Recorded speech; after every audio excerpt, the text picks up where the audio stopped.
So that's how shit is now. I don't even fucking bother with no countdowns. I just count it down the old fashioned way. We'll use cue cards and shit. Use sign language. Yeah. Uh, So it's like I was telling you, like, I just, I don't know, just got a wild hair at my ass and decided I wanted to try to stream tonight. I haven't really advertised this anywhere. I don't really even know if anybody knows about it. Probably not, but we're going to do it. By God. Bill O'Reilly said, "Do it live. Do it live." So, you know tonight, Rambo, that Severin is getting ready to pop a sale on us here, I think right now at some point. Uh, I hope that's tonight. I think that's tonight. It's either tonight or tomorrow. If it's not tonight, then I don't really give a shit in terms of like, I don't really give a shit about this sale that much anyway. Honestly, just using this as an excuse to get on here and BS around. Yeah, I think they said tonight at what says Oh, here yeah. 12:01 a.m. So I guess maybe they're July 13th. All right. You ready for this? So it should be. I found it. All right. The Saturday only box sale from Severin. And this is not as huge as the other ones have been. So you've got that giant ass 14 disc Blu-ray box set of folk horror, All the Haunts Be Ours, which is half off at $125. That's still way too high for me for that particular thing. The 6 disc Cushing Curiosities box set. That's a pretty good deal though. $67 for 6 discs, a book, 200-page book, and all kinds of other stuff. Tony Danza Macabre, Volume 1, 4 disc Blu-ray set for $49. Those I don't think those are selling that well, man. If it Yeah. had the actual Tony Danza, I would probably buy one. Yeah. I'd like to see Tony Danza try to fight vampires and Wouldn't that be killer? That'd be an awesome idea. Like, somebody should just make that movie. Tony Danza's still around. He's not doing anything. Just have like Tony Danza fight like Dracula and the Wolfman. yeah, just take Bordello Blood, but instead of Dennis Miller, stars Tony Danza. Exactly. That'd be a winner. House of Psychotic Women, which, like I was saying, that's like every house that has a woman in it. But that is $52. Nasty Habits, the Nunsploitation Collection. That pisses me off because I bought that when it was expensive, and it's $45 now. Those are supposed Was to it be. over 100 I when you think bought it? No, it wasn't over 100, but I think it was like it was 80 to $90. I think when I bought it, or somewhere in that range. It was right when it first came out. The complete Lindsay Baker's Yellow collection, which I will probably get that. It's $60. The Dungeon of Andy Milligan is 90, which I can't not hear Christian from last night saying the Dungeon of Andy Milonakis. Yeah.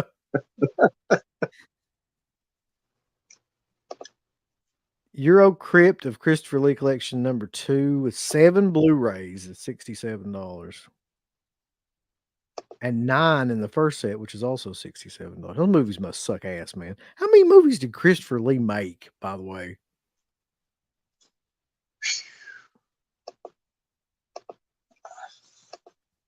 I bet it's over 200 if I was to guess. I think that's a good guess.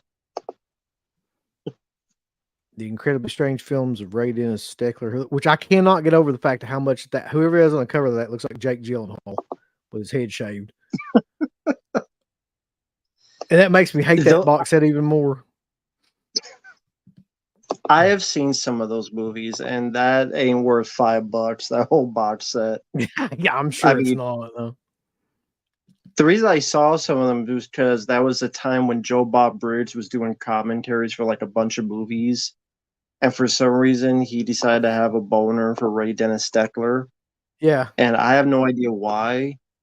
Because like the incredibly strange creatures and they ain't worth a pot to piss in. They ain't worth jack squat. So good luck for you. Blood Shack, also known as the Chooper, Blood more like Jack. more like the shitter. It's awful. Good luck on those movies, man. They ain't getting $110 from anybody. I don't even think his own family would buy that for $110. That's bad. The Central World of Black Emmanuel is $144. I have no interest in that whatsoever. Violent Streets, I do have an interest in because I've seen 2 movies that are in this, and I haven't seen the others. And those 2 movies are really, really good. Almost Human and Syndicate Sadist are really, really good. Um, I don't know anything about the other movies, but I imagine that they're still pretty much the same. And then the Birdemic trilogy is $22. They must really not give a shit about Birdemic. And no one should. So, I mean, I'll be honest, in terms of this sale, this is 100% the best altogether with last night and tonight, the best Severin sale there's ever been. Um, by far. So we've Do you think got do you think that's because it was just a matter of time? Like they just had so much stuff that no one was buying. It's almost like a last resort of that's not gonna stockpile. You have to get I rid of something. I honestly don't know what it was about this year, but like up until this past year, Severin has always just been kind of shitty. And they've always kind of been lagging behind everybody else. And this year, it's like they kicked it up into a gear that I didn't even know that they had and just started putting out like month after month of like at least one good title and sometimes multiple good titles. And then like this sale is the first time I've ever known them to have a sale where they actually really discounted stuff. So the momentum for me on Seven right now is going like full steam. Like I've never seen them actually try. Like I always just kind of felt like Severin was the company, just didn't give a shit. Like David Gregory and them just like, we don't care if you buy our stuff or not. Like we're not interested in, trying to be popular or anything like that. But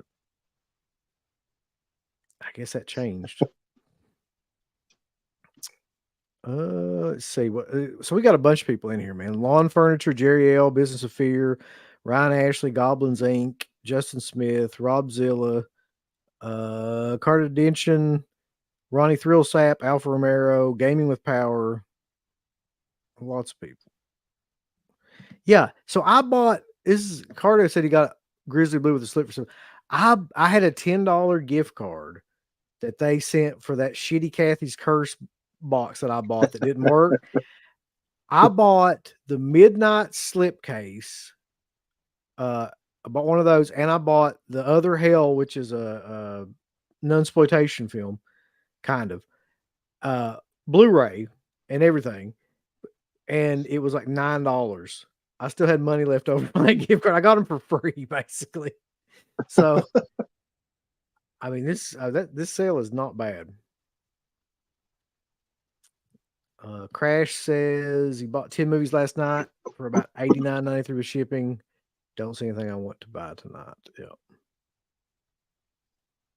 Yeah, right that right there. 10 movies for less than $100.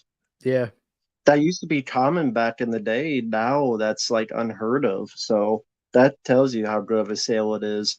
I mean, Kino Lorber, I would say he's the one that does those sales as well. Like, but you're not going to get that with Stream Factory. That would buy you maybe 2 movies, Yeah, if that's that. legitimately almost true. Yeah. You get 2 movies.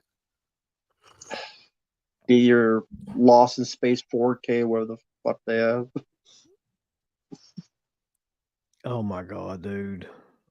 When I saw like the Child's Play remake 4K and I saw like that'll be something I'm gonna do here in a minute. I'm gonna look up the last couple of months of Screen Factory's releases just for the hell of it. It's really hilarious. Gaming with Power 52 says he just picked up Death Machine and the Perfect Weapon Blu-ray, so that's cool. Good. This is Severin's 83-week run. That's probably true, yeah. I don't know if they can hang on to this momentum, but they're for right now, they're on top.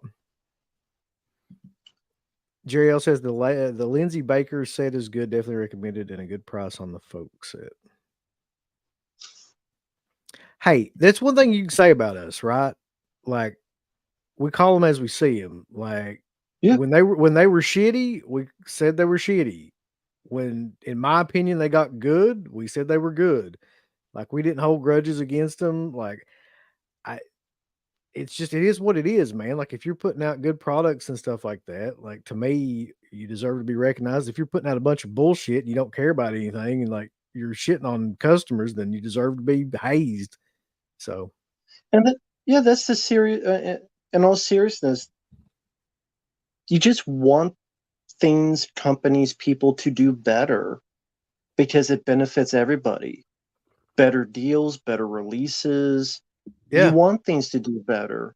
If you're not critical ever, then it just whatever. If you think they're doing a mediocre business and people think they're grade A, they will continue the mediocre business. They don't think they have to do better. And people's like, well, I don't want to hurt your feelings. It's not about hurting feelings or anything. It's about there's a potential to do better. This is an example of that. There's nothing wrong with that. Yeah, I personally will accept full responsibility for Severin's turnaround. I think it was Dead Pitt that got him. That got him to they were like, God, we're getting shit on left and right. We should probably like do something. See right here, I can't pronounce his name, but Combi Catalog says that he never buys from Severin, and this sale got him for $200. So Here you go. Noah says he wants the Emmanuel box set. Have I ever listened to a Luke Combs song called Hurricane? No. I never wanted after lately. Any song with Hurricane? I can't even listen to Rock You Like a Hurricane for give me another year. Anything with hurricane in it, I don't think you'll be like listening to. Real quickly, someone mentioned Emmanuel.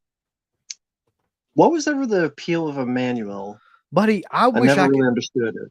I wish I could tell you. I've never understood it either. Like, there are some people that absolutely love those films, and I think Jess Franco did a couple of those films and shit. But like, I've never understood that. Like softcore porn, I don't know what even the hell those movies are exactly, except softcore porn kind of thrillers or something. Like, I don't understand any of those movies like that, or why people gravitate towards those. But that's a whole subgenre. It's kind of like those witchcraft movies where there were like 20 of them. Yeah. Like everywhere on VHS. It's like Witchcraft 14. And I'm like, I didn't know there was a first one. I want a 14th one. I know. I think there's like over 20 of those fucking movies now. And what's weird, did they ever, not that I care about a release, but did they ever get a release from anybody? Considering how many films they are? So you would think there was an audience. I don't know what those, I'd love to know the deal behind those movies, like why they made so many of them. Because I don't know. I'm sure at one time there was an audience for those, but I feel like after part 10 or so, there probably wasn't. They just keep making them. Like, I don't know what to do.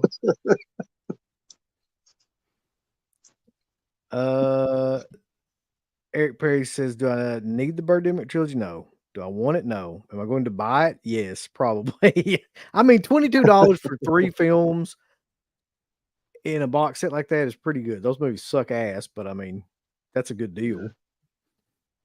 You're paying more than the budget was for them. No, I don't want the Amityville fucking remake with Ryan Reynolds from Scream Factory. I also don't want the Island of Dr. Moreau, and I also don't want, the vast majority. I can't wait to look at that list in a minute.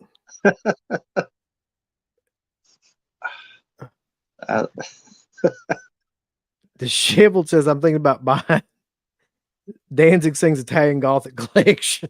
Should I? Yeah, go for it.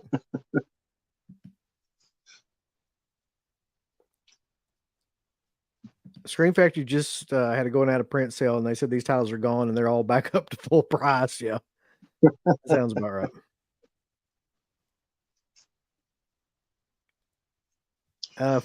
Let's see. Frightful says I picked up 12 titles in the Kathy's Curse slipcase. Took a lot of your guys' recommendations last night. That's good. So what all did you buy the other night? Dude, I'm almost kind of ashamed to talk about it, but Don't be uh ashamed. It's fun. um I You only really live kind of once. that's true. Be living in debt. Uh no. Um I bought that Argento bundle, which is now sold out, so I'm kind of glad that I did. Um Oh, I bought okay. I bought because I'm a huge fan of opera, and always wanted to see that TV stuff that he did, and I've never seen it. So I just went ahead and bought the bundle. Yeah. And then once I found out, because we were going along, and then found out that all those other like Blu-rays were like 750 and $5 and shit like that.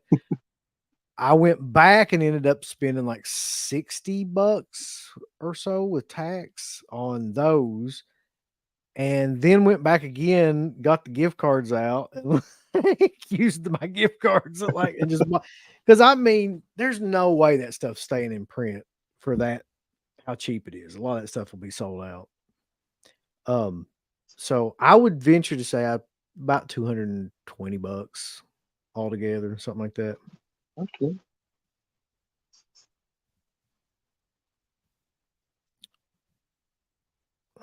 That's a good point. Where is the Severin or Vinegar Syndrome witchcraft? You would think that one of those companies would put that out.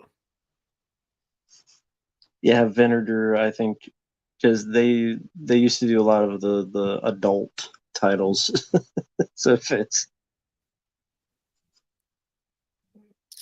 Yeah, more Bruno Mattei. That's true. Beyond the Darkness. See, I get Beyond Darkness and Beyond the Darkness mixed up. Those are both movies that Severin Mm. has right now. I think Beyond the Darkness is the Joe D'Amato one, where it's essentially like if you like those movies like Necromantic, it's kind of like an early version of Necromantic. It's just about a guy that keeps like a dead body of this woman um with him in his I can't remember if it's in his room or how that works exactly in a bathtub, something, and he just keeps, murdering people to keep them from finding out what's going on. I think it's based on a true story. I think that actually happened, or a version of that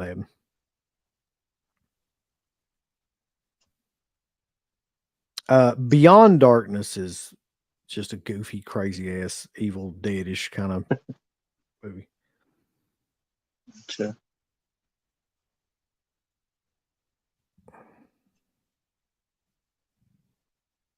Yeah, yeah, Joe D'Amato. I think Absurd is his best movie card, if I'm being honest. Like the more I think about it, the more I think I just love that movie. And George Eastman in that movie too. Is Um, that the one that's kind of like a Halloween yeah, ripoff? yeah, it is a Halloween. I mean, he's definitely playing Michael, except it's like 1,000 times more graphic than Michael Myers about how he kills people. And there's a whole subplot about this little girl who's like immobilized with this fucking back brace like thing on and all this stuff. And like, Yeah. yeah, Kino is still having a sale right now too. So right now, you've gone, we've gone through the Vinegar Syndrome sale while Kino was having a sale, then the Severin sale.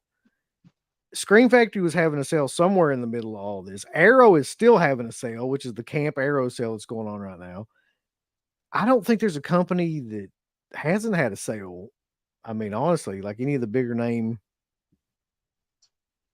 boutique label companies. That's a good point. We haven't done one of those shows in forever, and I don't know why. We need to do another one for Italian horror films. Does Synapse ever have sales? No, not that I know of. Like a lot of their titles have sales on other sites, but Synapse themselves, I Gotcha. don't know if they ever have sales, really. Mm. Okay.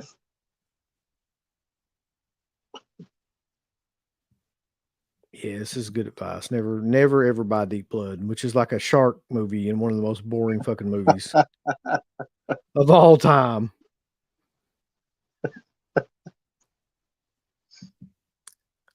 The oven scene and absurd. Yeah, that Um, scene sticks with me as well. Yeah, okay. So Grindhouse Video right now is having a Synapse sale. So their Synapse stuff will be discounted. okay. Justin says Synapse never has direct sales. Well, I guess that's true. I've never known them to. Hmm. Let me ask you a question, Remo. Any of this stuff that you would be interested in that's on here? I mean, not the box sales, but just anything.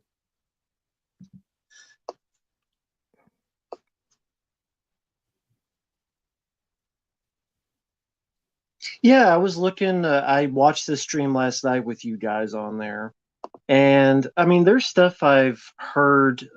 Wild Beast is one of them. I've Oh heard yeah. some weird things about that. Some crazy backstory. Like I know was a Carter Detention. It's one of you guys. You've seen the film. It's like it's about animals get PCP'd and they go crazy out of the zoo. Uh, but it's like I think like a cow gets slaughtered by a lion, sadly for real, because they didn't know what the hell they were doing. And rats get burned alive. Like apparently not almost as bad as Milo and Otis with the animal Hold cruelty. on. I did not know that. What was it That's called what I again? remember hearing. Wild Beasts. Wild Beast. And it's an Italian film, so that's why. Yeah, that makes sense. The Wild Italians Beast. just did not Yeah. give a shit. Yeah, I heard there's a lot of like isn't the opening like they kill horses to feed the lions and Dear or Lord. tigers or something? 750 right now. Let's see. What follows a terrifying mix of actual animal attacks supervised by professional circus trainers. Oh god, I bet that went over well, yeah. And over the top 80s Italian gore that remains the greatest eco revenge shocker in Euro cult history. Hugo Baloney's in it. That can't be a real name. Hugo Baloney. That's killer. It's a Hugo Baloney. That might be one of the best Italian names I've ever seen.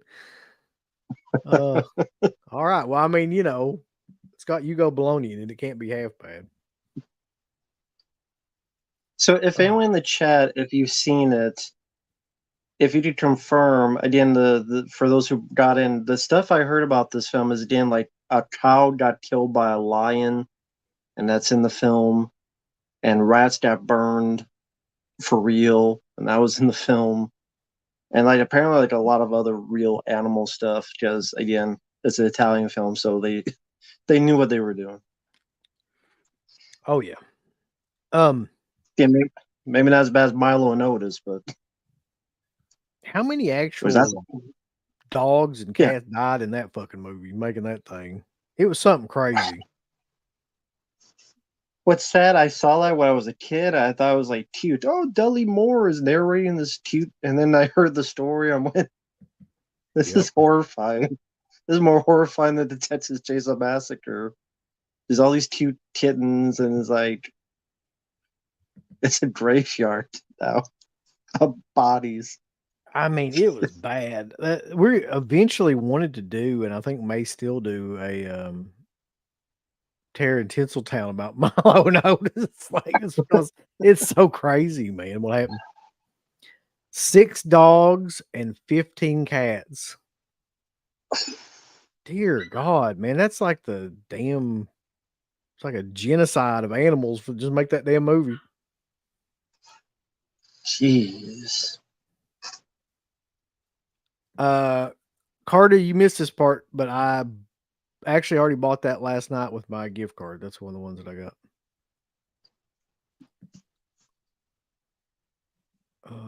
Did I order the Lindsay shit? Not yet. I'm getting ready to though. I'm hoping that it doesn't. It'd be my luck if we just sell out all of a sudden. Brainer Don, says, yeah, I bought the Church Burial Ground Midnight with the Slip and Bad Biology media books yesterday. Today, I think I'm going to pass. See, I thought I was going to get at least like Nightmare because I mean, I don't hate that movie. I just don't think it's a good movie. I just think it's an average I movie. agree. It's not that Uh, good of a movie. it's not that good movie. But then I was like, if it, it's going to be cheap, so I'll pick it up. And it's still like $34. I'm like, I'm not fucking spending $34 on that movie. Like, I'm just not. It's not worth $34. I'm just going to tell you.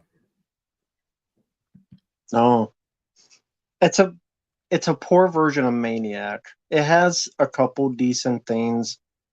I think the controversy with Tom Savini was a more interesting story than the movie's story. Yeah. I tell you something you need to watch too, Rambo. That's funny. Even though I don't like Tom Savini for personal The reasons, obviously. Ripper, Yeah, the not the because yeah, Ripper, not the movie, just the featurette where he like bashes the shit out of the movie. That's one of the best things. So is on that the only new, on the Blu-ray? yeah, I think so. Like I don't know if that's on. I can't be on anything else. I don't think so. On the new Vinegar Syndrome Blu-ray, there's a 11 minute featurette that's just Tom Savini talking shit about the Ripper. That's the whole featurette. It's Michael Felcher's the one doing it because you can hear him talking in the background. And like he's asking him questions about it. And Tom Savini's just like tearing that movie to pieces, which he should, by the way. God, that movie's awful.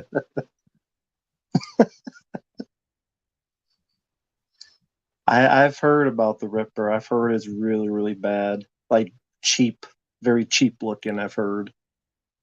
Well, to give you an idea, the beginning of the movie is supposed to be like, whatever 19th century London or whatever.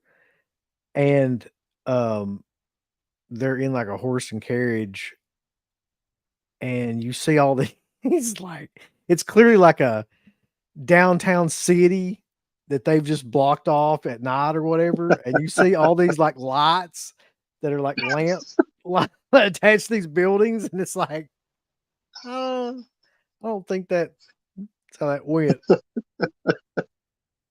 That's the beginning of the movie. That's before any of the like really boring, horrible shit starts, really. But when I saw that, I knew I was in trouble.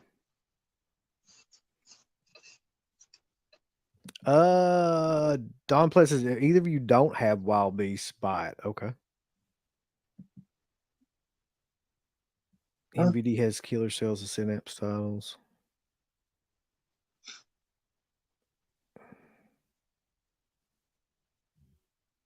Let's see here. What's going to come first? Our Vinegar Syndrome orders from last week or Severin's orders? Um, good question. I would say Vinegar Syndrome because Severin put on their site that they don't expect to ship a lot of this stuff for like 6 to 8 weeks. And I would say this sale has been bigger than any sale they've ever had.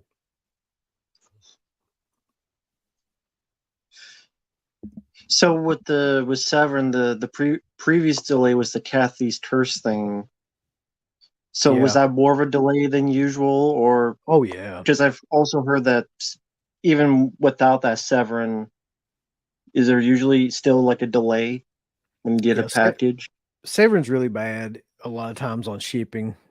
In that particular case, so I think originally that was supposed to come out in April, I think. And then it got pushed back to the first part of May. Then it got pushed back to the middle or the end of May, whenever it actually came out. And yeah, so what it all boiled down to, they said it was stuck in customs or something like that. But what it boiled down to, in my opinion, is they probably got those in and realized that they didn't work and were like trying to figure out what the fuck to do and just kind of held everything up.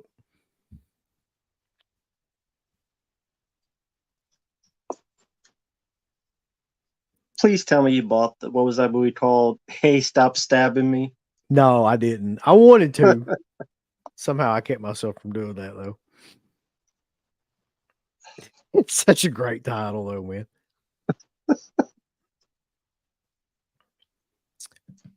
Let's see. Don got Opera, Deep Cuts, Texas Gladiators 4K, Mad Bomber, Theater Bazaar, Next to Kin, Mardi Gras Massacre, Christina, Simple Dwarf, Born to Fight, Cop Game, Double Target, Shadow Mine, and more. He got all the really good ones. Like the Bruno Mattei stuff's in there. Yeah. Nice job. Yeah, I'm gonna get a piss bucket from with Severin logo on it. I mean, Buddy I Jerry, already have this. Yeah, go ahead. I was just gonna say Jerry's got to settle down. 26 Wow. titles yesterday and 19 more in his car. Damn.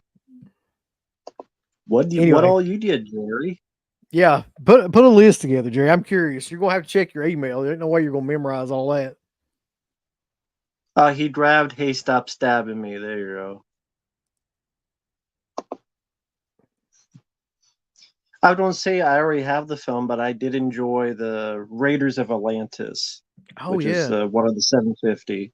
Ruggero Deodato. That's a fun. The trailer gives the whole movie away, but it's a fun, balls out, weird action movie. But it's hard on the right place. It's at least very entertaining.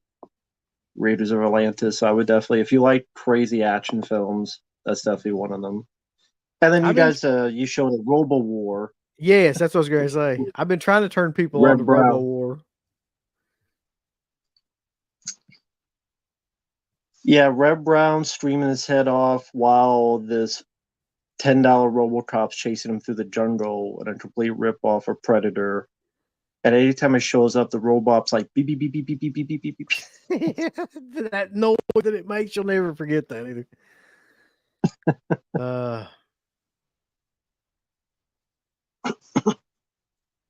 so okay, let's go one more time over the box sets, then I'm gonna shut this off and we're gonna discuss Screen Factory's fucking nonsense.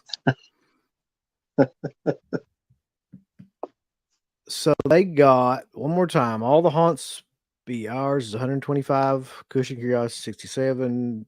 Tony Danza Macabre Volume 1 and 2 are 49.67. House Psychotic Women's 52. Nasty Habits is 45. Still makes me angry. The Complete Lindsay Baker, and at the bottom here you got Violent Streets with Lindsay and Thomas Milliam. Tomas. I can't remember if it's Tomas or Thomas. The Eurocrypt Christopher Lee. This bunch of horseshit with Jake Gyllenhaal. The Central World of Black Emanuel and Birdemic. So there you go. Now, all right. I'm going. I just want to go and look up what Scream Factory has released I'll in the join you. past 6 months, just in this past year. Winnie the Pooh, Blood and Honey. Because people are like defending them on these streams a lot. And I'm just like, I just don't believe. Are they really? Yeah, they really are. There's some people that are absolutely like, no matter what Scream Factory does, it doesn't matter. What are their reasons that they give? They don't have reason. It's just okay. Here's some titles. You ready? I'm ready. So they have released the Amityville Horror remake in 4K, Phantoms in 4K, the Clove Hitch Killer, whatever the fuck that is, the RoboCop remake in 4K, Darkness with Anna Paquin is just a Blu-ray. It's just, Species 2 in 4K.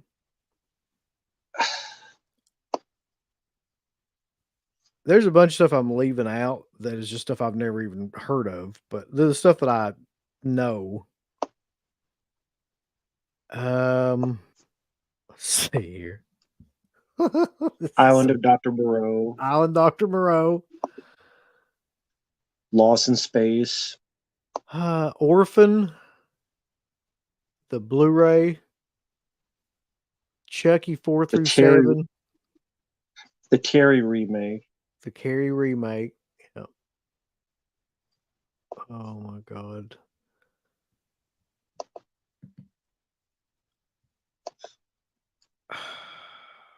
Dracula 2000.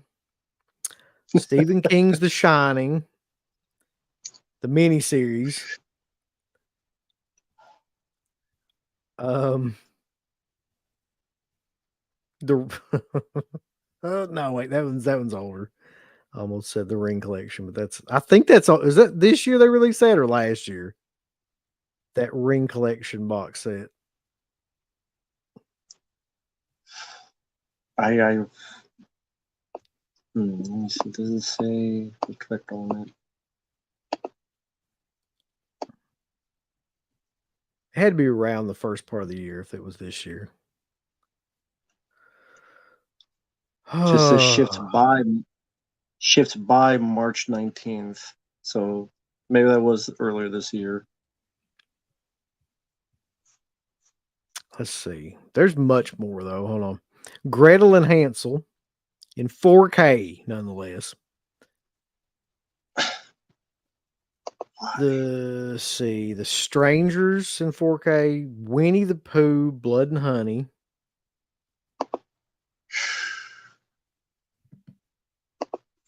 Jesus.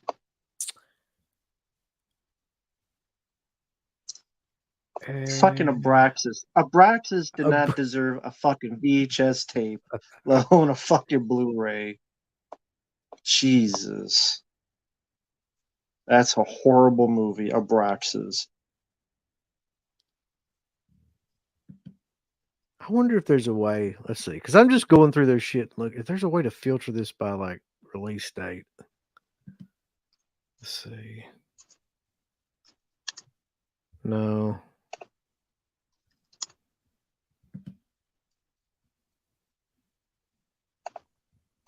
Let's try this.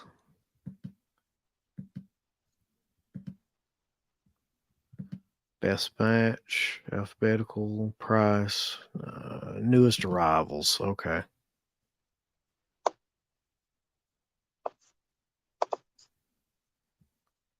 Now, I'll give him this. The Stepfather 4K. I don't own the Stepfather on anything but DVD, so that's actually going to be pretty decent for me. Yeah, that's a good one. At least there's that. I don't even know what some of this shit is, though. Like, have you ever heard of... Like, which ones?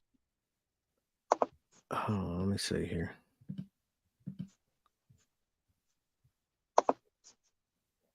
This can't be newest arrivals because it's got fucking Night of the Demons.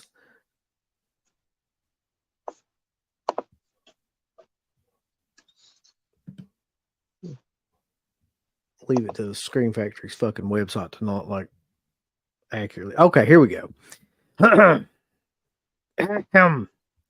So all that stuff that I mentioned earlier, and then they got Village of the Damned, the Carpenter one coming out on 4K. They've got Doomsday, that Neil Marshall film coming out on 4K. Succubus, I'll Take Your Dead, Feral, Space Truckers. I got no idea. I mean, I know Space Truckers. That's rest in peace to Stuart Gordon. He did that movie. The other ones, not really. I don't see people really buying those. Do you know Fear City? That's another one that they reissued that one because I know that was out before. Yeah, that's one I have heard of. That's an 80s one. Tom Berenger. I think Billy D. Williams is in it. Yeah, I've heard of that. I haven't seen it. Now, here's one that I think you and me can agree on. Dark Angels in 4K. Now, do I need the 4K of Dark Angel? No. The Blu-ray that I have, I'm pretty sure will be fine. RoboCop That 2. I might. I'll probably pick up Dark Angels, only because it's a personal favorite of mine. It's literally my top 10 favorite films of just entertainment.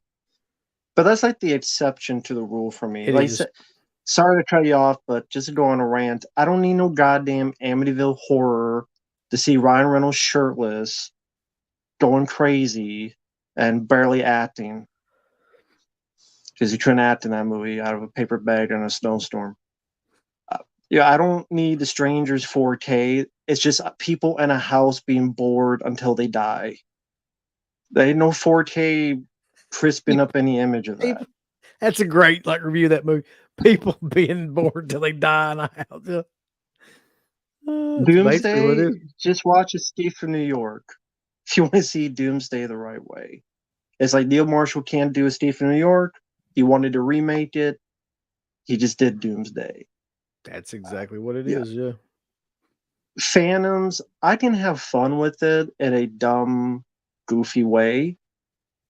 It don't deserve a 4K. Darkness sucked. I like World Cup 2, don't need a 4K of it. Species 2 was shit. It's World got a Cup 4K remake though. is 4K of shit.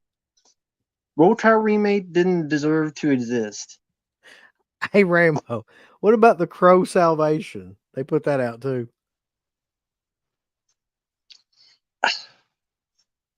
That's a franchise that never need to be a franchise. And then And they've then got a they're doing movie. that. They got a Yeah. movie called Venomous, and the main star is Treat Williams. I'm like, is that what you want to hang your movie on? Is Treat Williams? I don't know. Uh, I love Tree Williams. They ain't a movie that's not high on his list. yeah, I think even Tree Williams, May rest in peace, would say that. At least get the goddamn substitute sequels. Even that would be better. yeah. I'd actually give more time to substitute sequels. I love the titles. Failure's not an option. Yep. Winner takes all. And Deep So Rising being my favorite. That was Tino Lorber. that was it. Rent-a-Pal is one they released. I've never heard of that. Um, and then they did Killer Clowns. That might be one of the exceptions too. And then, like I said, you got Dracula 2000, Orphan, The Island of Dr. Moreau, Gretel and Hansel 4K. There's a Dolph Lundgren movie on here in Blu-ray called Jill Rips. Yeah, that's not that good. It's directed by Anthony Hickox, who did Waxwork 1 and 2. It's pretty much, if anyone's seen the Clint Eastwood film Tightrope, it's like a much lesser version of that. Someone going undercover and going to S&M. So if you want to see Dolph Lundgren involved with an S&M killer, be Kinda. my I kinda guest. do. I like to see that. Um, so listen to this lineup because these movies are all released around the same time, and I've talked about some of them, but it's just funny to hear them all in order as they were released. Winnie the Pooh, Blood and Honey, Lost in Space Collector's Edition, Carrie remake in 4K, Child's Play remake in 4K, Stephen King's The Shining Blu-ray. Then they did the Darkman 4K, which I mean that's okay or whatever. Um, they did a million versions of that fucking movie. Then you've got Into the Abyss, which I've never heard of.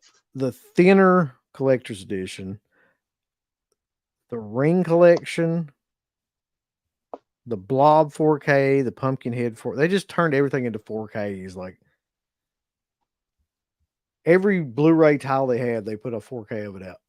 How is this good though? That's my question to you. Like, how do you defend that slate of fucking movies? So, of all those movies that they've released in like the last 6 or 7 months, I could probably name 3 of them that I would have any interest in whatsoever.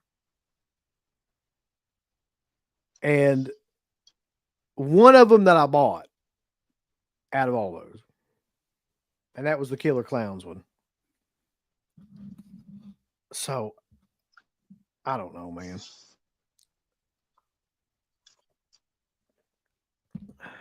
I'm trying to sincerely think about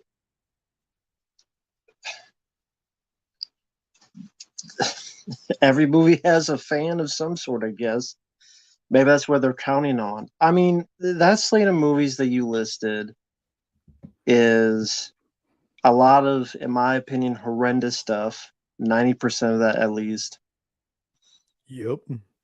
But there are people, and you know this, you guys have talked about this, that buy every movie to show it on a camera.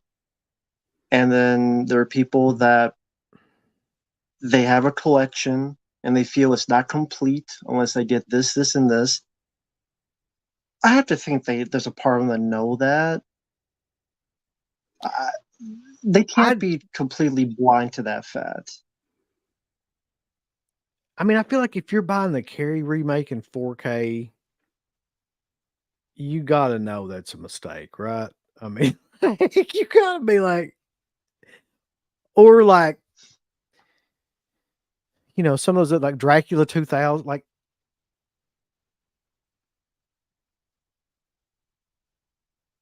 Uh oh. Is Uncle Bill gone and I'm here? Can you guys see me? Oh no, I'm alone. What the fuck? Carrie got Uncle Bill. Okay, are people seeing me or am I is my phone screwing up? Okay. So Carrie fucked him up. He got so pissed at Street Factory. He's like, fuck this shit, I'm gone. I'll try to message him to see what's going on. Hopefully his internet didn't screw up. Just hang in there, everyone. But apparently Stream Factory was such dog shit that it blew a migraine in his brain. And his brain said, fuck it, I need to go. Maybe that's the thing. He needed to take a break from Screen Factory, and he's doing like a couple laps around the house. You know how like that show Hot Ones with the hot wings, and people just gotta take a lap around. Maybe that's what he's got to do. He's got to take a lap around his home until he gets back. Um, I'm going to leave a message here. Hey, is everything okay? Obviously not, but just something to type. So I'll lay down the floor for a little bit. Hopefully, he'll come back soon. fucking Screen There Factory you go. zap my fucking computer there. Teach this son of a bitch. Yeah, I was wondering, like, is it just one of those? Your internet's provider, they just surge up. I've never really seen it do that before. Like a couple of times, like I'll be doing these shows and stuff, and like where I'll be sharing stuff on multiple screens. Sometimes I'll accidentally hit the back button on the screen that I'm on rather than the one that I'm like, screen sharing, and it'll throw me out. But this time it just froze up and just said, "Oops, something went wrong," and like the internet had gone out, but the internet hadn't gone out. So I really think that Screen Okay, Factory probably just hacked my internet and was like, "We're going to take this motherfucker out." But that that's the being the only way they could win and survive. that being the case, they still suck. It didn't really like. Yeah. Uh, so anyway, those titles, I don't know. So I kind of feel the same way about Vinegar Syndrome though this year. Um, Yeah. I there's not a whole lot I bought from Vinegar Syndrome. I did buy Crazy Fat Ethel and just watched that one recently. And that's an okay transfer, but like it's one of those ones where at the beginning of the thing, they're like, hey, you know, the prints of these were basically stored in a garbage bag for 30 years. And like when we got them, there's like nothing we could really do to make it that great. So just, this is the best version of this film, but it's not very good. Um, Gotcha. and it's okay. Like it's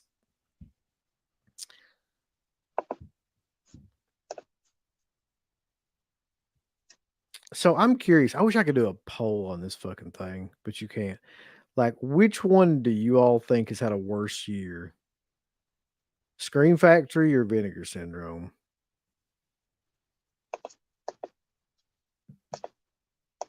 I guarantee I that's would have true. to say Scream Factory because like those titles you mentioned, I can't think of. I mean, like I said, there are films in that I like, but I have them on Blu-ray. I don't need every single movie on 4K. I'm not that guy. Vinegar Syndrome, at least a lot of this sucks, but at least it's a little bit more unique titles, so it keeps you guessing a little bit. Yeah. Um, I mean, thing about Vinegar Syndrome to me is they'll release stuff that's like Crazy Fat Ethel, but then they'll release like Invasion USA in the same. You know what I mean? So it's like you've got like a variety of different stuff that you could, and they're actually decent movies too. I don't know if any of those movies that I just named I would consider to be decent. I don't know if any of those movies I like as much as Invasion USA that Scream Factory put out. I don't know if I could say that, and that's just 1 month. But I would go with Scream Factory. So let's see what we got here in terms of people. So Vinegar Syndrome, Vinegar Syndrome, Scream, Scream, Scream, Scream, Scream, Vinegar Syndrome. Stream until you like it. So it's basically Scream Factory, but Vinegar Syndrome. Somebody said Scream Factory, but Vinegar Syndrome's having their worst year. So I kind of agree with that as well. I mean, they haven't been doing a very great job either.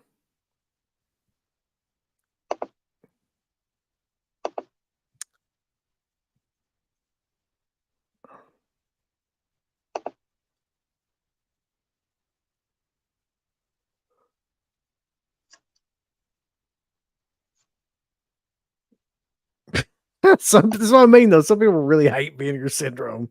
They just don't like. Yeah, and I think that stems from like, um, I think you have to reach a certain part of your life where you can really enjoy like some of the movies that Vinegar Syndrome releases. Like those movies are just not going to be people. Like a lot of people aren't going to like them, no matter what. Like a lot of trauma stuff, a lot of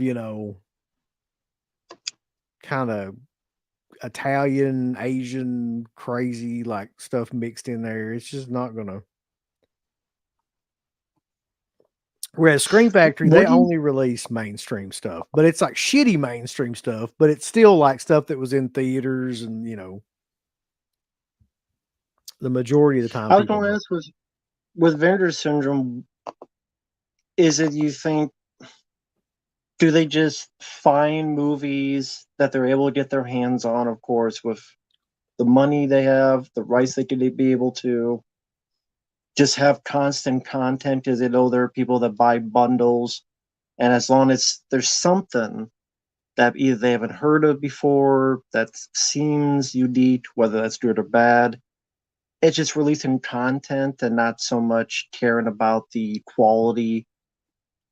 And it's like we're running out of ideas to what we could actually get because either we can't find the print or the person wants too much money. So it's like, well, that film, that film, that film, they cost about $13 together because no one like what was the I can't remember the last five Vinegar Syndrome films. They're probably films no one's ever heard of. Yeah, just release them and then people will buy them because it's part of the set. It's part of the collector mentality. Um, I Well, don't even know what question I was asking, but it's just Vendor Center just released a lot of content that I don't really see any quality to it, at least for me. no. Well, the thing about Vinegar Syndrome is that they came up with a whole new, to me, a whole new algorithm that kind of worked for a long time, which was pick up these movies that are cheap, a lot of times not great genre films that not a lot of people have heard of. And you got this, collection of people who want to see anything that was made in certain genres at certain time periods. And you could get those cheap. You could get the rights to them cheap. You could put them out cheap, and you could, put them in these collector's editions, jack up the prices, and make money. So for a long time, that really worked because like a lot of these titles, they weren't a lot of them weren't great, but they were good enough that like it kept people's interest and people that wanted to see like, movies like Spookies or movies like Blood Games and stuff like that that just never really had great releases, but had like a bit of a cult following and like enough to kind of get their name out there.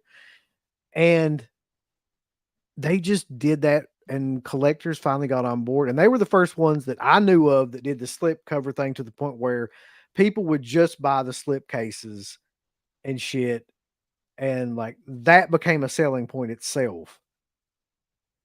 And so they did all that stuff, and they remastered movies that people never thought would ever even like get a fucking DVD release, and they're coming out in 4K, because they're so considered so bad.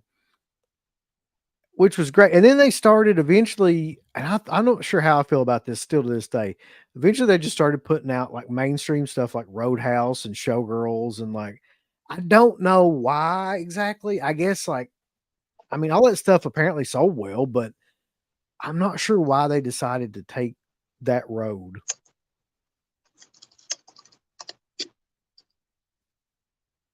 Hey, Vanderhoff, you're over. Shut up. Yeah. You gotta excuse I'll me. type on my dick. Should be glad I'm not typing on my dick. There you go. Vanderhoff Put that on fucking loves star search. he's one of the many Dead Pit members Yeah. that, over the years that love to, like, bitch about everything. With Vendor syndrome, do you think is it sooner or later that they'll hit the iceberg then? Or do you think they just continue forever with the core group they have that will just buy whatever titles come out, whatever bundles? I think that they can right now they can sustain on just goodwill, and they've got like a completely crazy fan base that will not like hear anybody talking shit about them. That will buy anything that comes out that are scheduled or subscribe to the bundles and everything like that that are scheduled to come out every month. So I think they can survive on that. I like for probably a while, but I think eventually people will they'll kind of fade away, sadly. Um, Especially if they keep doing what they've been So doing for last year. so Venator has Wild Defenders too, like Oh Screen yeah, Factory. they've got like Just one of the worst, most toxic Facebook pages of fans. really, For movies that's out there. Really, I haven't seen their Facebook. Did you just from personal experience, or people that dealt with them, or you just see them off the fly? there's been a couple of shows that we've done, and Wes will bring up the group like as we're doing the shows, and there'll just be all these people that'll be talking shit about us and defending like the titles and stuff. Oh my god! It's great in a way. So they're watching your show and they're Yes. just typing on the keyboard. They fucking said this fucking Yes. cocksucker. That's exactly what they're doing. Yeah. Then why are they watching your fucking stream? Just buy the shit, stick up your ass, and put a rose on it. Then Because they are invested in that's really what it is. They're invested in Vinegar Syndrome. Like it's they consider it like their label. And they're also the same type of people that when anything comes out, no matter what it is, they're like from Vinegar Syndrome, they're like, oh, I've been waiting for this to come out for 20 years, no matter what the fuck it is. It could be something that they've never heard of, and they're gonna say it's the greatest thing ever. okay.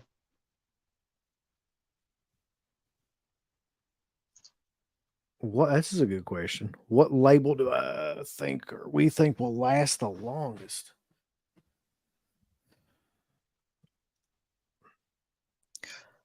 Of those labels nowadays, which was the earliest? Was Arrow? Arrow's before Stream Factory, right? That's a good question. I think so. I think yeah, definitely Arrow. Arrow was because I had Arrow stuff that was in those like what do you call them? Like the window cases that you could put like it had a slip case, but it was just like a blank window that you put the title down in, and you could see it through the Oh yeah. slip. And I'm thinking I had those like way before Screen Factory was even a thought. So, and then I would assume Screen Factory was next. And I don't know when Severin really came along. And Vinegar Syndrome's really not been around that long.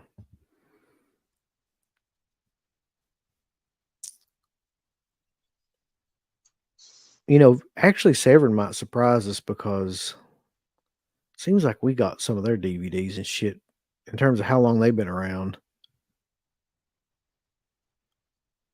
Hmm. Because I think we got DVDs of theirs back when we were doing the fucking show.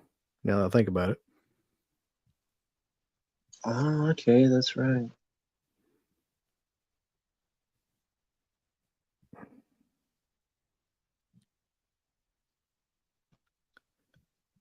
From me, Yeah, it says, "Don't fuck with the Vinegar Syndrome Facebook group." Yeah, I would say don't fuck with any Facebook groups. I know you're in the chat, Mike. OCB Communications, that VHS group. I told the story where they love VHS so much that if you're against them, that's like here's some ditch shaped pancakes. For what? some reason, that was an insult. I, Mike had told the whole story to me. It was like they're so hardcore VHS. Like if you like snooty snobs, and I don't know. I can't use the word, but it starts with a re and it ends with a tard. And they're just stupid, fucking dumbass people. But it's the internet. Big surprise. Yeah, it's not shocking to know there's a bunch of jackasses on the internet. Who love the dicks in their mouth. I don't think Severin's in trouble. If anything, I think that they're in the least trouble they've been in a couple of years. Yeah, I think sooner or later you just have to. A lot of those titles probably been around for quite a few years. You just have to get rid of them just to make room for other stuff in a way. I mean, I know it's all online material, but at the same time, it's like you can't have them sitting around for a decade and just collect dust. It's like, well, we'll get rid of them, and there's a good way to do it. Yeah. I think that they got to a point where they probably wanted to do that, and they probably also realized that they were building some momentum and wanted to do something with this sale to kind of like solidify that too. OCP says some days I honestly miss Anchor. I miss Anchor Bay all the time. Like the old Anchor Bay is what he's talking about before it was stars and all that. Yeah. Do you like Synapse? Yeah, I bought some of their titles. I loved Red Scorpion. Sally, that didn't sell well, but I had that. Mosquito. I that's a film I grew up with, and that was a great release. Bells and Whistles, great cover. Mosquito. Yeah, I like Synapse. They do wonderful work. They may take a while, but you get your money's worth. And uh, they're not as prolific because they take a lot of time and they want to make sure everything's right. So they're not as prolific as Vinegar Syndrome, but that's quality over quantity. They're literally two Synapse. people too. I mean, there's just two people Yeah, that work there. I always thought that was yeah, amazing. I mean, that two guys basically do that whole fucking thing. Yeah, I could never say anything bad about Synapse because number one, like I think that like the vast majority of their titles are some of the most well made stuff out there, and they never have quality control issues. They never have anything like that where they have to have like replacement discs and stuff. I think maybe I don't know if they had if they did, it was not on a disc that I bought, and I've bought almost every horror disc that they've released, so it had to be something else. Um, yeah, and I think that Don May's like one of the coolest guys that owns a company like that or co-owns it. I'm assuming they have other jobs, and then this is sort of in the backdrop I to don't to know. do. To, I honestly, I mean, I would got to think so because like they don't release stuff, sometimes for a year at a time. But yeah. who knows? Justin, you please do that. Please do that for me.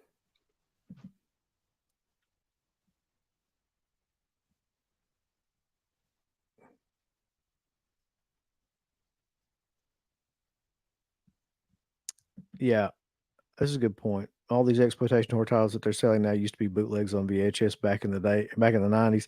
They were called duplication services, so we're very blessed with physical media nowadays. I had a good chunk of those duplicative services, Hmm. especially with two VCRs.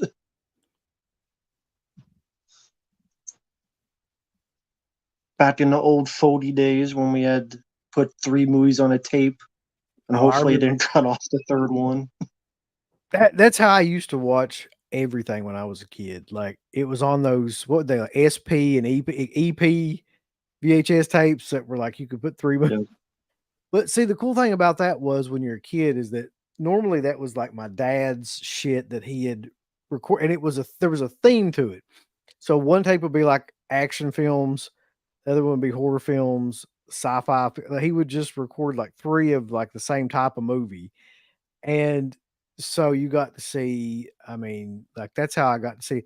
Like one of them I remember had Eddie Murphy films on it, so it was like 48 Hours, The Golden Child, and Trading Places, and like those were all recorded on the same tape. So like I got to see those, and that was awesome. And then like another one was Basket Case, Zombie, and something else. It may have been Dawn of the Dead. It was something like that. Like, and so that was always cool.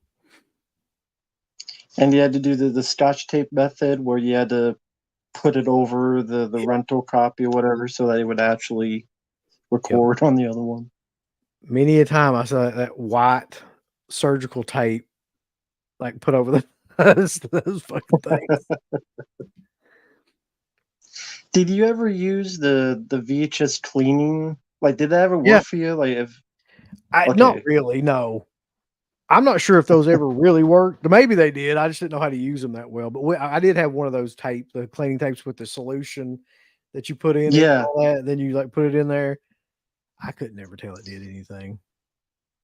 yeah, I never knew how much to put, so it felt like I was just overloading it. So I was always thinking like when I put it in, it would just the liquid would just get all over the inside and Yeah. electrocute the whole damn VCR.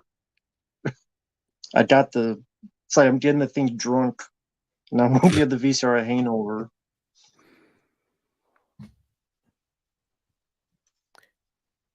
I even had one of those tape rewinders. Like you remember those fucking things? Yeah, Yeah. like all they did was rewind VHS tape. So Yeah, and if you did a wanty one, it would sound like a chainsaw. yeah, So you think it was gonna like fly off and hit you in the face. eventually they all broke too, pretty quick, because that's like a lot of wear of just like doing the same thing over and over again. Um, I was gonna say though, like somebody brought up the new Anchor Bay, and Slippy was talking about them on that show that we did with Slippy, where he was basically saying their goal is not to release older stuff, like older film. They're gonna be an actual like film company. And my first thought when he said that was that Stars shit. Remember when Stars like tried to be like that and they started releasing their own shit and stuff, and it was like the god awfulest stuff. So I just hope it doesn't turn out like that. Maybe they'll get Mutilator too. Yeah, that'd be a good one. No, it wouldn't. It's gonna look like That'd be great.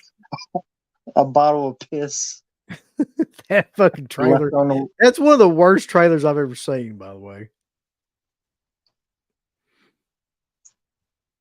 I'm sorry, Piz, if you ever see this. I love you, man, but that movie was so fucking awful. And I don't mind the mutilator. I like it. That sequel looked like it cost $8 and shot on Shitio. It did. Vinegar Syndrome needs to step up their cell game after Severin Skins this weekend. I haven't gotten a haul like this weekend in 2.5 years. Yeah, that's what I was wondering about too. Like, I wondered if Severin didn't do this too, just because Vinegar Syndrome just had their sale and everybody was like shitting on it. And maybe they saw this as an opportunity to kind of like just blow them out of the fucking water. They're already kind of down. People are already like, this sale this year was bullshit from Vinegar. And I thought that too. I thought that sale was just awful from Vinegar Syndrome. Uh, and Severin, maybe one of those guys saw it as an opportunity to just be like, we're gonna like put on a sale that will absolutely like kick the shit out of them. I don't know. Love that company. Probably the best in terms of just releasing, in terms of like the way they look and the packaging and the time that's spent on them. Yeah, insanely good. Agreed. The Hitcher looks good. I Yeah. saw the pictures. I don't mind the cover. I know some people don't like the cover of it. I don't mind it. I don't mind the look of the cover. I thought it fits for the kind of film it is, and yeah, I look forward to it. And yeah, The Sacrament, which you Yep. did a review of, I liked that film as well, Yep. and that was a good one. Have not seen Maxine yet. I just that movie kind of came and went, and nobody really said anything great about it.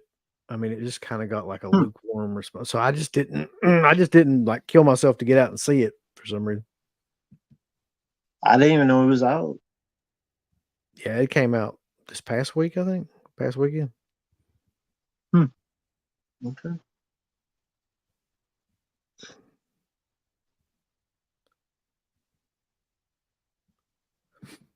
Carter says his grandpa ripped Predator and Predator 2 on a VHS tape for me back in the 90s. Yeah, we should still have that tape. Yep, this was a big thing back then, having 2 VCRs that you could do that with. Yep. Yeah, that's what we did back in the day because we only had like 4 channels, and for some reason, 2 of them were the same channel, CBS. So it's like, Jeez.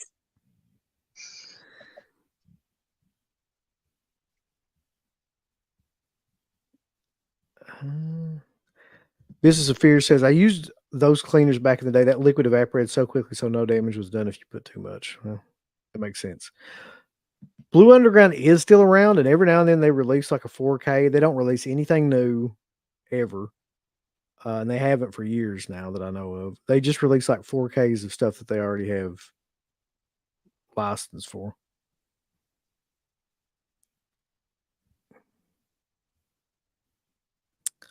Uh, that's a cool idea. I would accidentally leave the VCR recording USA up all night, hoping to get raunchy shit at 1 a.m.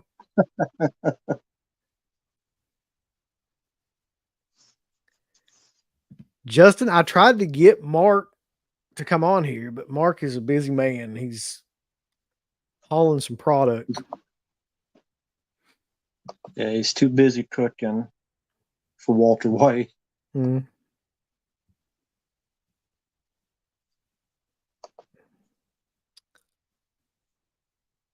I don't own enough stuff from Umbrella to really have an opinion on them. I just don't. I don't know. Although see, I get all these companies mixed up in my head. Is Umbrella the one that recently released Absurd and Anthropophagus? Or was that another?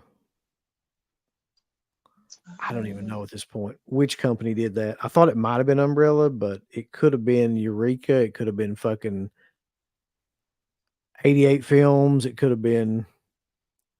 There's like 1,000 of those labels now overseas. I would say I liked them. Someone says 88 films.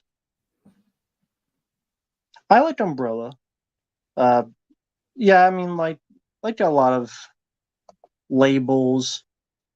It's not all winners, but I think I first found them because they did these. I love movie trailer compilations, and they did this series called Drive-In Delirium, Yeah. and so there's about 5 or 6 of them, and they had like Chuck Norris movies and all sorts of stuff. So that's how I first found them, and then I've liked some of the releases. They had one of Razorback before Stream Factory. They had one called The Tunnel, which I enjoyed. The Intruder one looks interesting because I know that has the work print, and I think the work print was only a limited thing when Intruder was first released. So the one I got, I didn't get the one that had the work print, and I'm always curious about that stuff. Yeah. But I mean, it's definitely they're much more now about like having these gigantic books, magazines, like all sorts of like it's all these like big bundles now.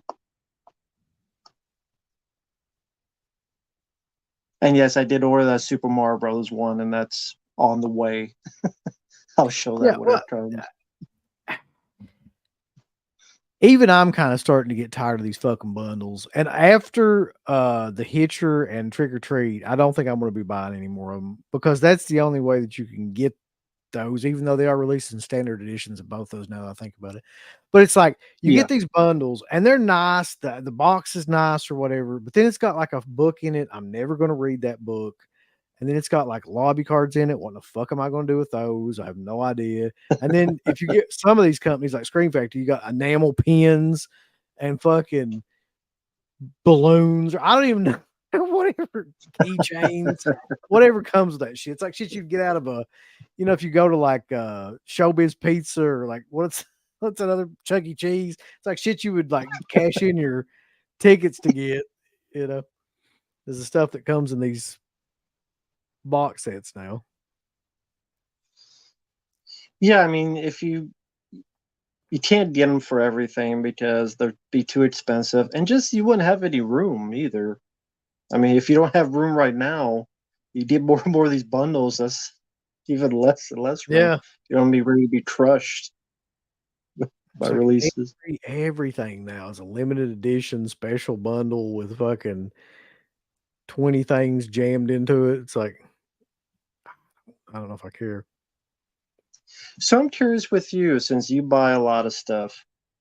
You asked, I think you asked Slippy this, so I'll ask you this: films that have never gone to Blu-ray, let alone 4K, that you would like to see released.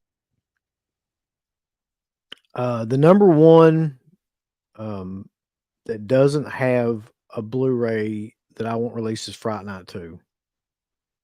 Okay, yeah. And people keep saying they're going to release it, these overseas companies, and they're not. They never do. I don't know. There's some, like he was saying, there's some rights issue or something. They just can't ever fucking do it. Aside from that, there's not a whole lot left that hasn't either been released or had some sort of release.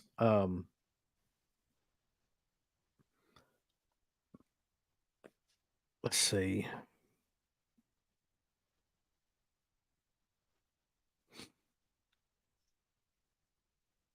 There's some good ones though, actually, now that I think about it, that Mhm. that haven't been released. Do you remember a movie called Hunter's Blood? It was kind of I a do. deliverance style fucking movie. Kind of like I think Southern Comfort Deliverance type of thing. Yeah. yes. Yeah. That's one that I don't think has a release. No, I heard a rumor that someone was doing it, but maybe that was just a rumor. Yeah. I don't remember who it was though. I do remember that film. It's a great film. But yeah, The Beyond. I mean, in terms of ones that need a 4K, they're Mm. not necessarily that don't have a release, but The Beyond is probably the one that I'm most confused as to why that doesn't have a 4K release because it could benefit the most from a 4K release of pretty much any movie I can think of.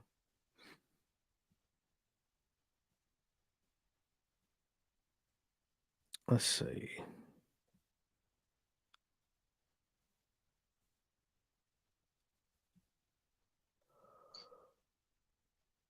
I'm still going to keep complaining about I need my murder by phone. I Yeah. need come on, man. Like we got Friday Ryan Reynolds shirtless in 4K. Like, come on now. Like we do better than that. We do better in RoboCop remake in 4K. Come on now. How much is that Mario set going for? The Boba Fett's asking. Uh, I would have to double check. It depends what you want. There's the movie itself, and then there's the full set. And I paid with shipping uh, way too much, but I splurged. With shipping, it was 137, which is a lot, but that's because I rarely get stuff. It was 3 disc, a 4K and 2 Blu-rays, book, posters, art cards, book that was like 200 pages, a magazine, like all the other stuff. So it was $100, which is a lot. It is a lot, but I'm like, I fuck mean, it. yeah, like you said, I mean, you buy what you want to watch. Like that's the thing.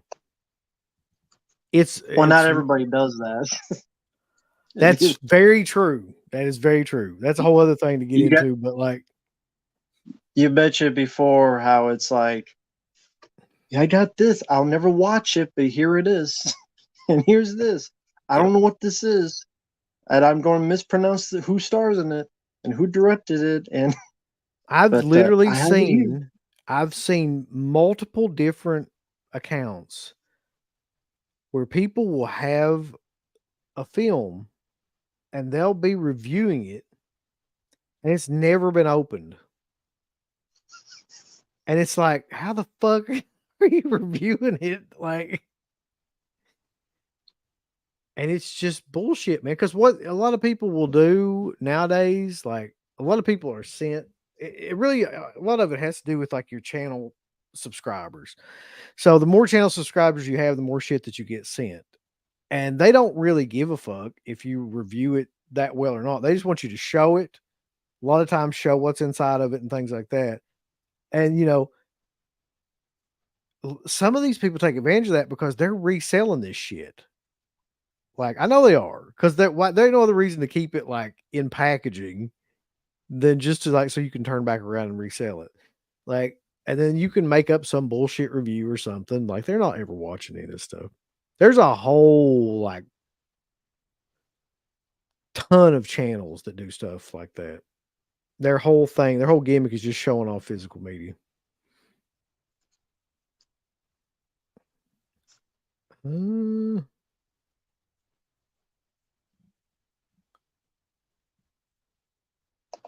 yeah. John Public says, I did Hitcher, so I get 1 second sight premium set, but I can't do everything like that. I have their standard or maybe mid grade Dawn set, but otherwise I'm fine with standards.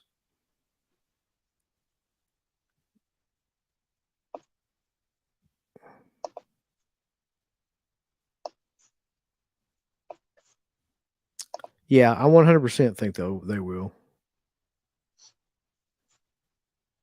I know they will, as a matter of fact. Yeah, Inferno needs a 4K. The beginning and ending of that movie would look insane in 4K.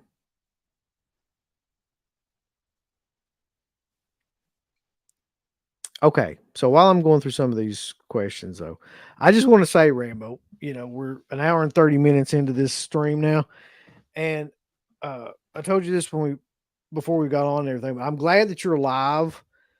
I was really worried that you would not be. I was worried that something was going to Thank you. happen.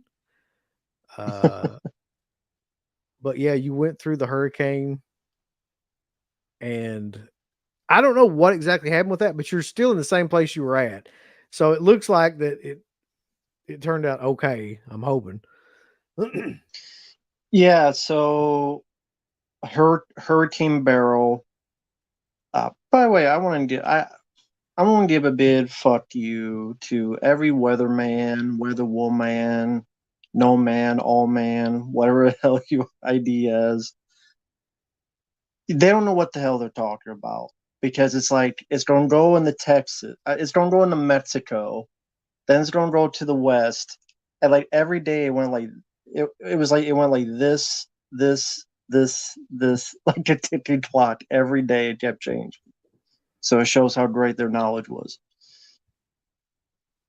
So I would say it was probably right east to us, but we're pretty much we're right in its path, right in the middle. Uh, I'm in southeast Texas. I'm if if you're on a map and you see southeast Texas, you see a town called Bay City. I'm south of that. I'm probably 20 miles or less from the ocean. Wow. So I ripped through. Thankfully, my sister and her loved one were nearby. Great, they have a brick place. Settled there. It was scary because you could hear it, and if I understand, it was like 80 mile per hour gust winds. So then what happened was lost power for a couple of days. Uh, even lost cell phone. I mean, uh, someone had one of those wireless things, so I could go on the internet for a little bit with a little bit of power. To find out that people even lost signals to their phone. They couldn't even call 911 if they could, like if they needed to. Like that's how much it wrecked stuff. Like even on phones, the signal was gone. Now, thankfully, we didn't have to do that, but other people they couldn't call 911, so you Jesus. had to wait hours and hours for that. Now, thankfully, because I couldn't sleep that night, and the phone was working, so I'm like all the time looking at the phone. We were in the eye of it. You know how it's like calm. Yeah. So you hear all this rumbling, and then for like 2 hours, there's like dead silence. And I'm looking on it, and you see the thing, and we're right there. I'm like right here in the middle, and I'm like, did it stay like this forever? And then it went back up. And to be fair and to be honest, this place didn't get much. I don't know how. I don't know how, but it's just other than broken branches, loss of power. That was the least. Sadly, I mean, there's a lot of people coming from Louisiana, other states that come in, and you just see constant trucks of people. Thanks to them, to get the power back, internet back, all that stuff.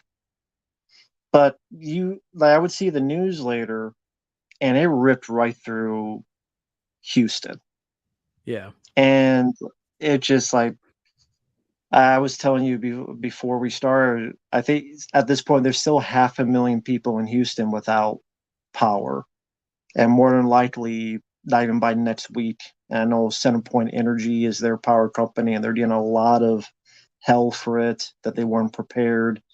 There are places that are flooded.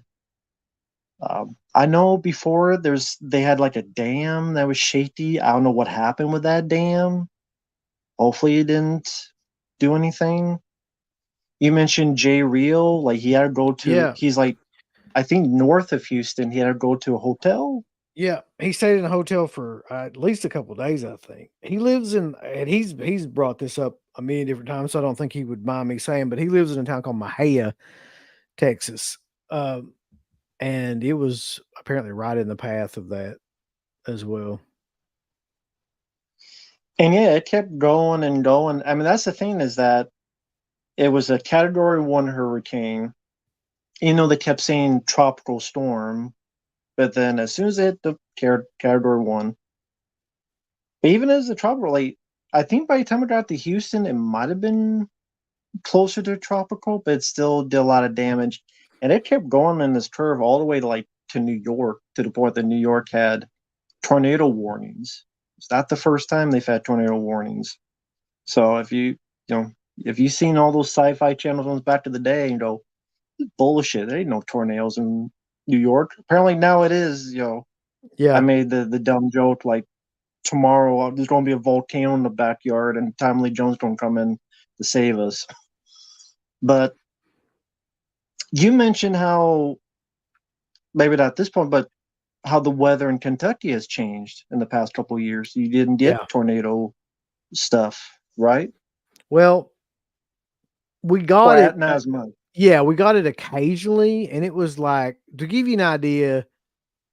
I think since I've been alive, there's only been one tornado that's touched down in here, you know. Um, and that tornado destroyed an entire city, like an entire fucking city.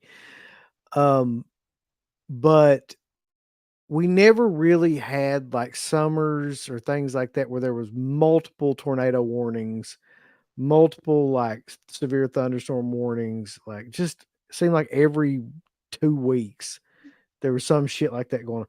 And for the last couple of years, that's how it's been. It's been just like as it's gotten hotter here too. That's another thing I hate. Like the summers are progressively getting like hotter and fucking hotter and hotter. And they don't they last like summer seems to last longer too. So the weather is just in general getting hotter, it seems like. So with that comes, I think, more severe kind of weather. Because I don't think that's the natural flow of things. Like as the shit gets hotter, like these storms start to come in more. And it's just constant severe thunderstorms and tornado warnings and shit now. So Yeah, it's going to be the day after tomorrow and your worst nightmare. Jake Gyllenhaal trying to come save you. shit. Now he spent all of his time in that fucking movie in like a library. But anyway, I'm glad Now, that you're okay, where? and I'm glad that like Thank you. yeah, that the house is okay too. Me too. Thank you for that. I appreciate that. I was going to quickly ask: have there been in the past few years? Okay, there were warnings, but were there any that you felt were close calls to where you and CK are at that you could think of, or thankfully, no? Um Not lately, no. I mean, we've had warnings and wind and stuff like that that was like really, really bad. But nothing I can think of to where like it did any real damage or anything. Well, no, that's not true. That's not true. There's one now that you mention it. So a couple years back, there was this storm that came in and it produced this straight line wind. It maybe like a mini tornado now that I think about it. That the wind was like 60 to 80 miles an hour. Uh Something like that. Maybe more in some places. But anyway, there was this set of apartment buildings that was right across from where my mother lived and or lives, and it took them all out. Every single one of them like collapsed. All there was like three of them together. And now when you drive by there, there's nothing. Like they just tore the rest of them down because like it had just destroyed the frames of them and everything. So that's the last thing I can think of like that.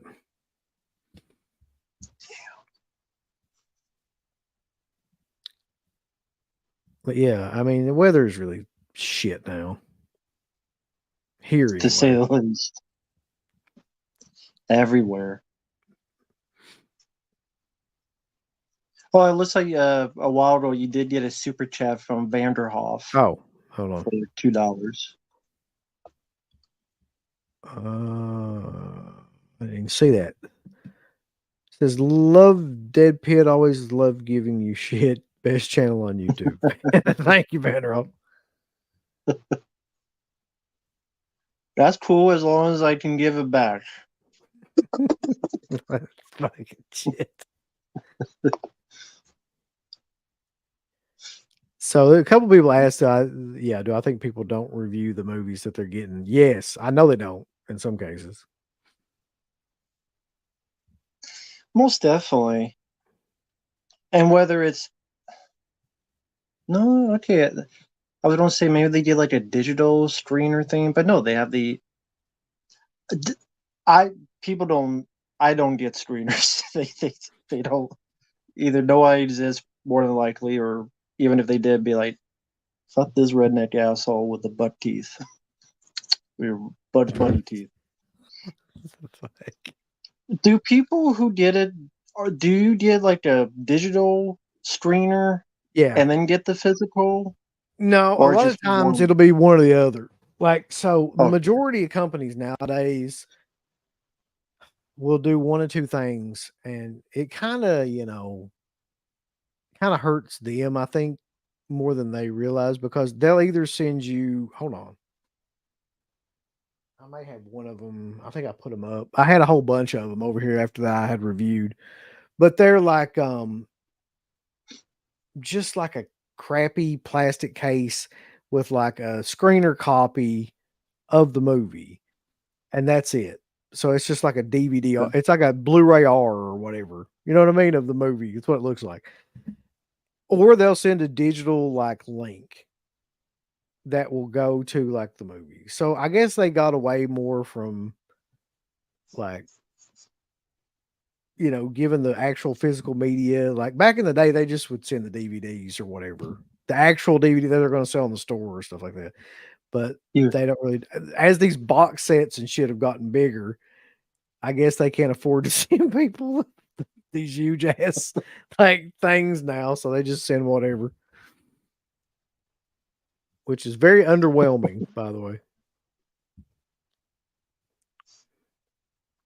But in a lot of cases, I mean, I will say, even though like I'm not a huge fan of just getting like a disc in with no packaging whatsoever, uh, it has like turned me on to some movies that I would have never in a million fucking years seen.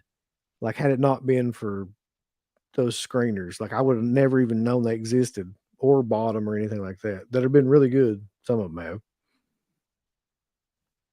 What were some of the examples? Uh, oddly enough, um, the Crippled Masters film was really, really good. Okay. I would have never in a million years thought that, but it was. A lot of the Asian stuff, like the Abashiri prison film that they sent, that was great. Um, God, what else? The Guyver. I'd never seen the Guyver, man, Oh yeah. and that actually got sent too,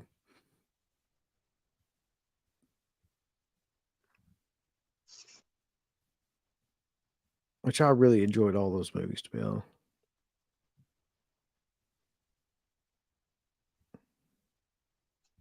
Yeah, the Cripple Master. Yeah, they they want to make that movie today.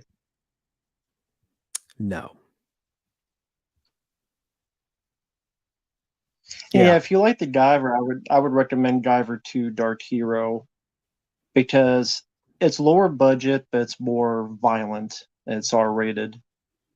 yeah. I want to see those movies now. I don't know if they made more than one. I think they did, didn't they? Like, Just two. yeah, Guyver and okay, then Guyver 2 Dark Hero. okay. And I would say Guyver 2, the lead guy is a better actor and the effects aren't as good, but the violence is much bigger. This is ridiculous. There's a guy on eBay selling a ton of screener copies from Arrow a few years back. I could see that. Um, if you already had a vid, but did you like Seagal and Machete? Uh, when he stabbed himself, uh, that yet again it shows Steven Seagal's ego. He could not lose. He had to lose himself. It's like Danny Trejo couldn't beat him. Seagal's like, no, I'm going to stab myself because I can't lose to someone. I'm like, oh God, that's Steven Seagal for you though. Oh So God. not for me. Robert Rodriguez. There's other films I enjoyed more from Dust Till Dawn, The Faculty, uh, Desperado, among others. But Machete, Machete Kills, and then they didn't make that third one because it was so shitty. I know people liked them. The trailer was good. I didn't care for the movies. I don't. I think the trailer was all you needed, in my opinion. I really didn't I like forgot Mel the Gibson was in the second second one. one. Yeah, I didn't like the second one at all. I do remember that. Like, A lot of CGI. Remember Tom Savini died by CGI in the second film, which is ironic. I watched The Coffee Table for the first time last night. Have you seen it? But no, but I keep hearing about this fucking movie. And the beginning of this movie, something happens in the beginning that's supposed to be like crazy. I just have not had a chance to watch it. And I haven't seen that. I haven't also seen people always talking about Long Legs. Yeah. Like a lot of people are praising that one. Will there be any on the road videos in the near future? Yeah, like the one that I can think of that I know we'll probably see if it comes around here will be Terrifier 3. That comes out in October. And I'm pretty sure we'll go see that one. I can't think of anything else that's coming out here soon other than Long Legs. Maxine's already been out. Did you know of anything like major horror releases or anything coming up? Is Beetlejuice? When the fuck is Beetlejuice coming out? Not necessarily horror, but that would be didn't keep track hilarious. of that. That would be hilarious to do it on the road for that fucking movie. That's a good question. Even with horror in general, I don't know what else is coming out this year for it, other than the ones you mentioned.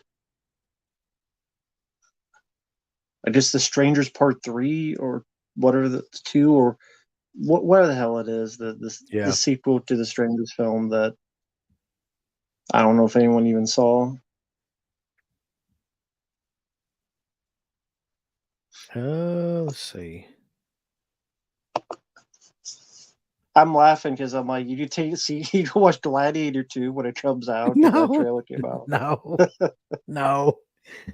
I don't even have to watch the trailer. No, I'm not going to watch Gladiator 2. I love, like, real quick with the trailer. I love what's appropriate for a Gladiator movie? Play a rap song to market the. That's right. That's what you Because do. when I think of the Roman, gladiators, you think of rap. That's what I think of rap. It's the first thing that comes to my mind. Maybe because Denzel's in it, so they Denzel's in it, so put a rap song in it. So I know that Russell Crowe is not the gladiator in this movie, right? Like I haven't watched the trailer, No. but there's no way that guy's playing that role. So who is the dude in this one? He was a little kid in the first Gladiator. I don't recognize the actor. He's a new guy. He wants revenge on Pedro Pascal, and Denzel Washington is like the lead guy's mentor. And apparently, the film costs $300 million, and directed by Ridley Scott, which is going to bomb because I don't see how it would make that money back. It definitely is, yeah. And Ridley Scott has I didn't realize how many historical films he made that didn't do well. Kingdom of Heaven, Robin Hood with Russell Crowe. God, I forgot all about that movie. Exodus, Gods and Teens, or whatever, with Christian Bale, Moses or whatever. Napoleon. And they keep The Last Duel, and they keep giving him money. And like all those ones that they bombed.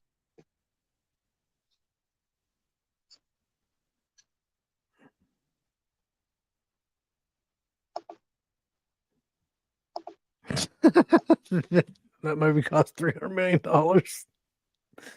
Apparently, yeah. I didn't even know they made movies that much anymore. Oh yeah. Oh, apparently it's supposed 100. Yeah, go ahead. Oh, go ahead. I'm sorry. No, it was apparently it's 165 million at first, then it ballooned up to over 300 million. So that was great.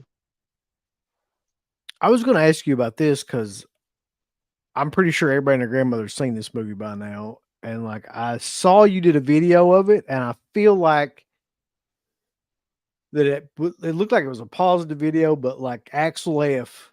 Like, what were your thoughts about Axel F?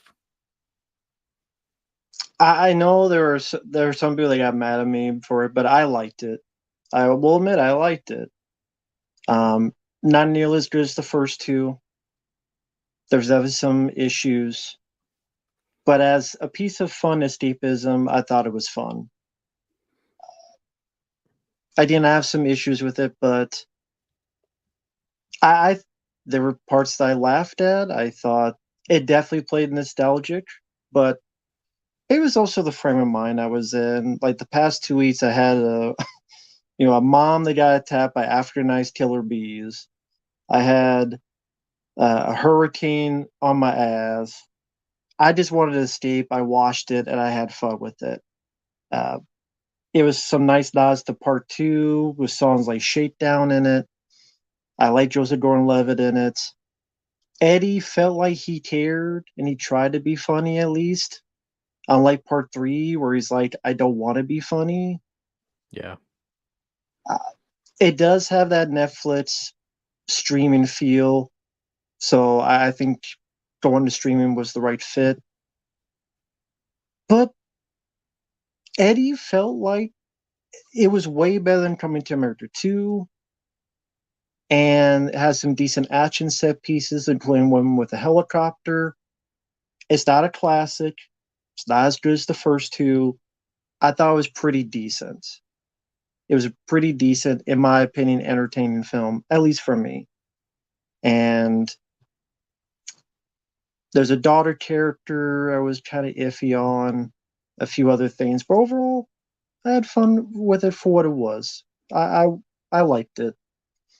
And then people like, I'm sorry, if whether you hate the film or not, I've had people tell me part three is better. Fuck that shit. Fuck that movie, Beverly Hills Cop 3.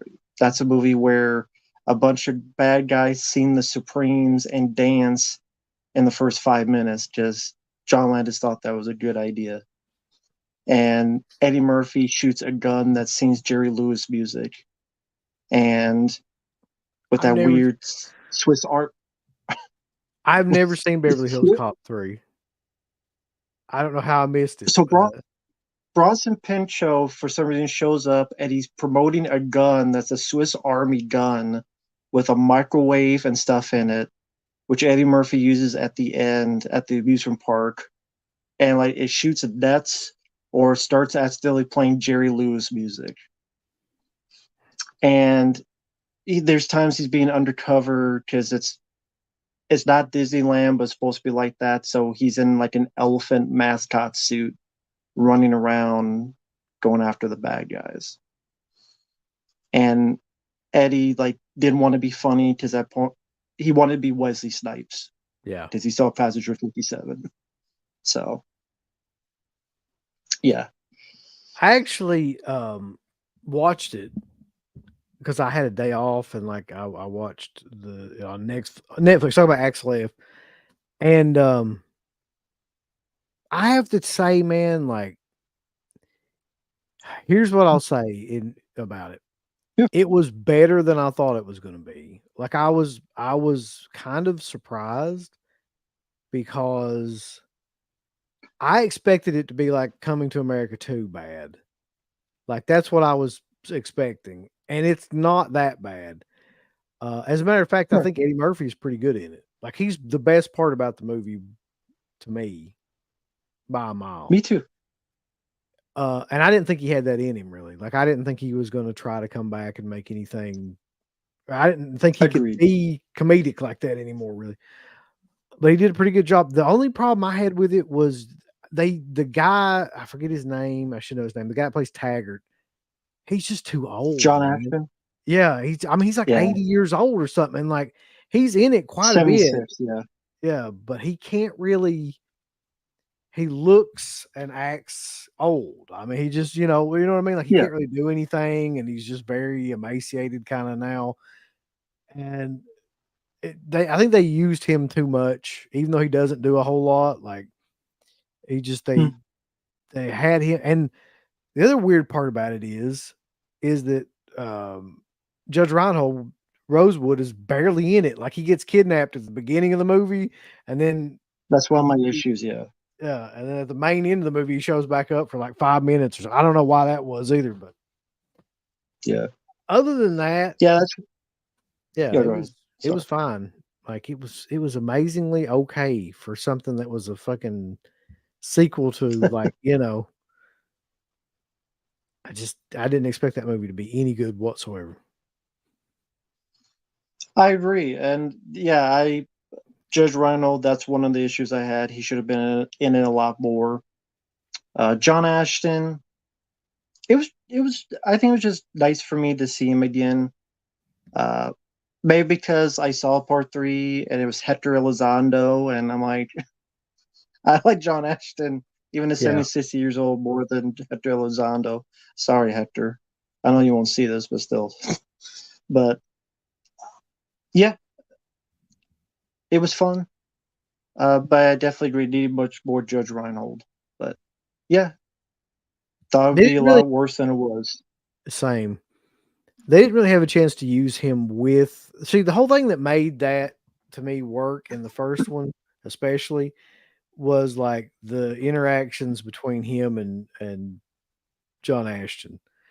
And they weren't Yeah, able to do that because like, he's gone for the whole movie and now like John Ashton is like what is he the chief, I think, or something or he's the captain of the Beverly captain. Hills part. So like, I mean, they wouldn't interact that way anyway because they weren't partners or anything anymore. So there's really no way to do that now. But that was like what made that whole dynamic work and what made it work in the films too. Hmm. Um, But other than that, like the thing that really surprised me was how good Eddie Murphy was because I really honestly did not think he had that kind of performance left in him. Yeah, I would say that's the exact reason why overall I did like it because of that.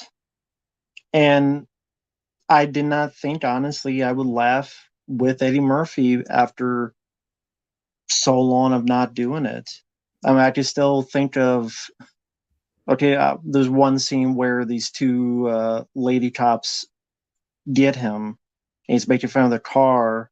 And it's like, man, I'd rather do something than get in this Yeah, Fisher I know what Price you're looking talking about. motherfucker. Yeah, yeah, You guys are Lego cops.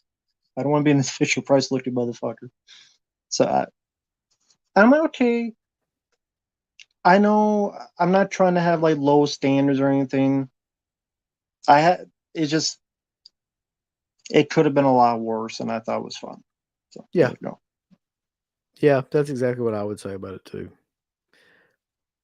It should have been a lot worse, honestly.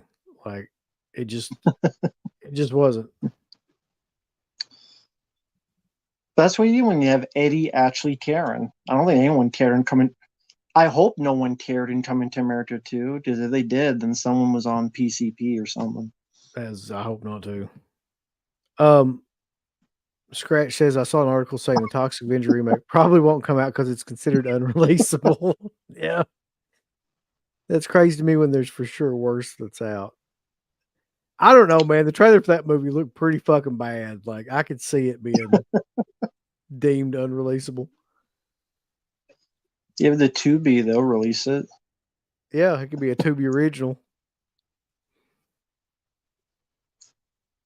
You imagine like that's your career, you just do Tubi original. That's got to be the bottom of the fucking barrel of like, uh, I mean, that's hard for me to say because I have a I have a subscriber who's a good guy named Rich who writes who's read a couple Tubi originals, but I'm he I son of think a he knows bitch. it I'm too. sorry So. about that, Rich.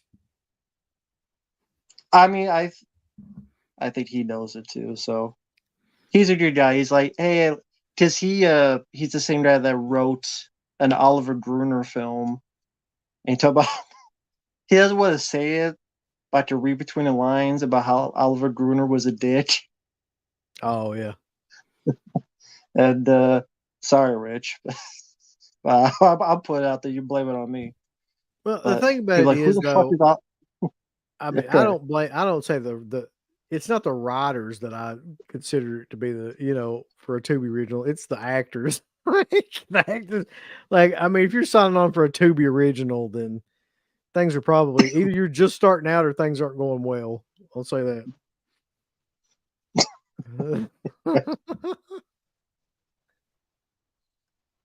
I mean, I guess for advertising, I'm still surprised. Just they're still free. They're like one of the last ones to Me still too. be free. I could think And of at least. it's even weirder when you think about how much shit is on there. Actually, like you can basically see every damn Italian horror movie that was ever made for free. Like, there's so much of that stuff, like obscure slasher films, obscure Italian horror films, like, and that's just one part of it. But I mean, in terms of their horror section, it's probably the best horror section of any streaming service, which is crazy. Agree. Definitely agree. Definitely the first one for me. Really enjoyed both of them. I would say the first is my favorite. But I guess the way I view it is the first one is more of a comedy and the second one's more of an action movie. And then just whatever my mood is. Honestly, I probably just watch them back to back. Good a Yeah. good double feature. You can't watch the second one though, because that one is sexist. We all know this now. Can't fucking do that. Yeah, I know. I watched that movie again recently. It's probably been like only about a month ago, and I was seriously sitting there like, "What in the fuck was he talking about?" Like, it wasn't even that like bad. Like, I mean, Fellowship's great, but I do not understand that at all because there might have been two scenes in that whole movie where you could construe anything that's being said as like harsh towards that character, but it wasn't even like bad. Like it wasn't even anything like I don't know. And the lady's an evil killer, hip woman, robber, bad guy. I It's just not. I yeah, can't. I I'm not just gonna didn't say get it. it. I want to. I don't want to piss them off again. I mean, I honestly didn't get it. Like I watched it and I was like, there's got to be something to this. With that in my mind, I was like, there's got to be something in this that like I forgot about, since I watched it. Because I probably hadn't seen that movie in years, but like there's really not. There's really not anything that I could find. And when I talked to him, like that's all I was asking. And then like he's like, "Yep," or I know he said, "Sure." I'm like, "Okay, dude." Whatever. Then he get. Then I asked on my Facebook, like, "Am I missing something with this movie?" And then he got pissed. So that I don't really bring it up anymore because I don't want to piss Slippy off more. I'll bring it up. But that's my job is to piss people off. Yeah. I always Uh, piss people off.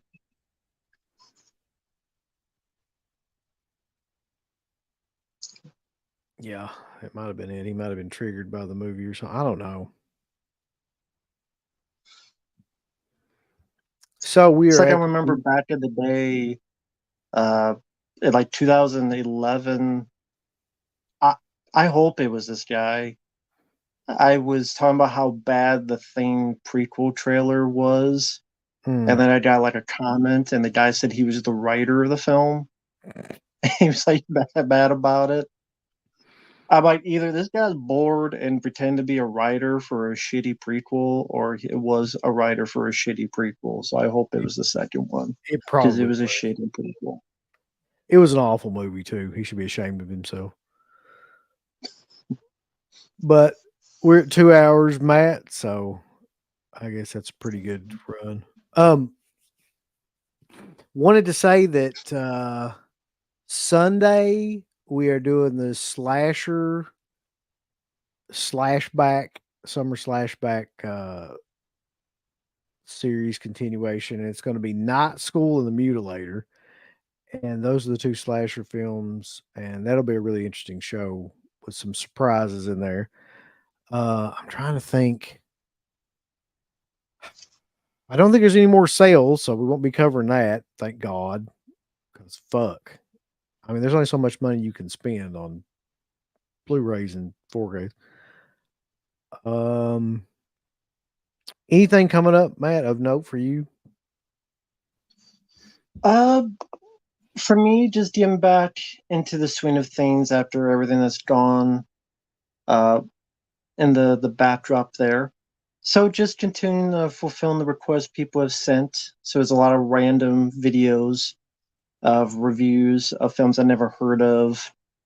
A couple Fatal Charm, which apparently is a, I don't know if you remember this actor, Christopher Atkins, the guy who was in the Blue Lagoon Oh and yeah, yeah. the psycho, played a psycho. Apparently it's a film that was first going to be directed by the guy who did The Changeling, but then he left. And then it's directed by the guy who did Chill the Corn, but it's so bad he took his name off it and it became Alan Smithy.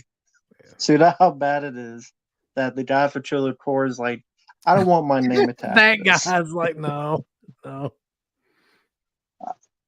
So review for that, Fatal Charm, various other stuff. Pennywise, the documentary on it, which was really good, but I'm a sucker for those documentaries. Uh, and more, much more. So thank you for having me on here. It's been fun. Yeah, man, no problem. You got to be shitting me, Hillbilly Confidential. Wait, Rambo has a channel. What's it called? Are you serious? Like No, Rambo's no had a problem. It's channel the longer than we have. Rambo Rap for Life, all one word. RAMBO RAPH, four as in number four, LIFE. And pretty much every day, just multiple videos of people who have requested stuff, very random stuff. Like today, I ranted about the Gladiator 2 trailer and how much it sucked. Um, another film I saw recently, I uploaded. Did you ever see that weird film, Boxing Helena, No. I mean, I've heard of it, but I've never seen it. by the David Lynch's daughter, I believe, was Julian Sands, may he rest in peace, is in love with this girl. So when she gets hit by a car one day, he takes her in and takes her legs off, then ultimately takes her arms off. Now you don't see any of this, so it sounds interesting, but it's like the most boring movie. So how you make that boring? Go see that movie. Yeah. But yeah, it's a weird movie though. So That's yeah, a such a lot of random stuff like that. yeah, that's such a fucking random movie, too. Just I'm glad to see though, speaking of random movies, that you really enjoyed I Spit on Your Grave, uh, Deja Oh, Vu. Yeah. yeah, thanks CK. I know you're not Yeah. here, but thank you for that. That was an awful fucking film, man. Dude, I if you even attempted to watch that, I knew you would hate it. Like, it's just such bullshit. Yeah, that was, it was 2.5 hours long. The acting was terrible. The production quality was not there.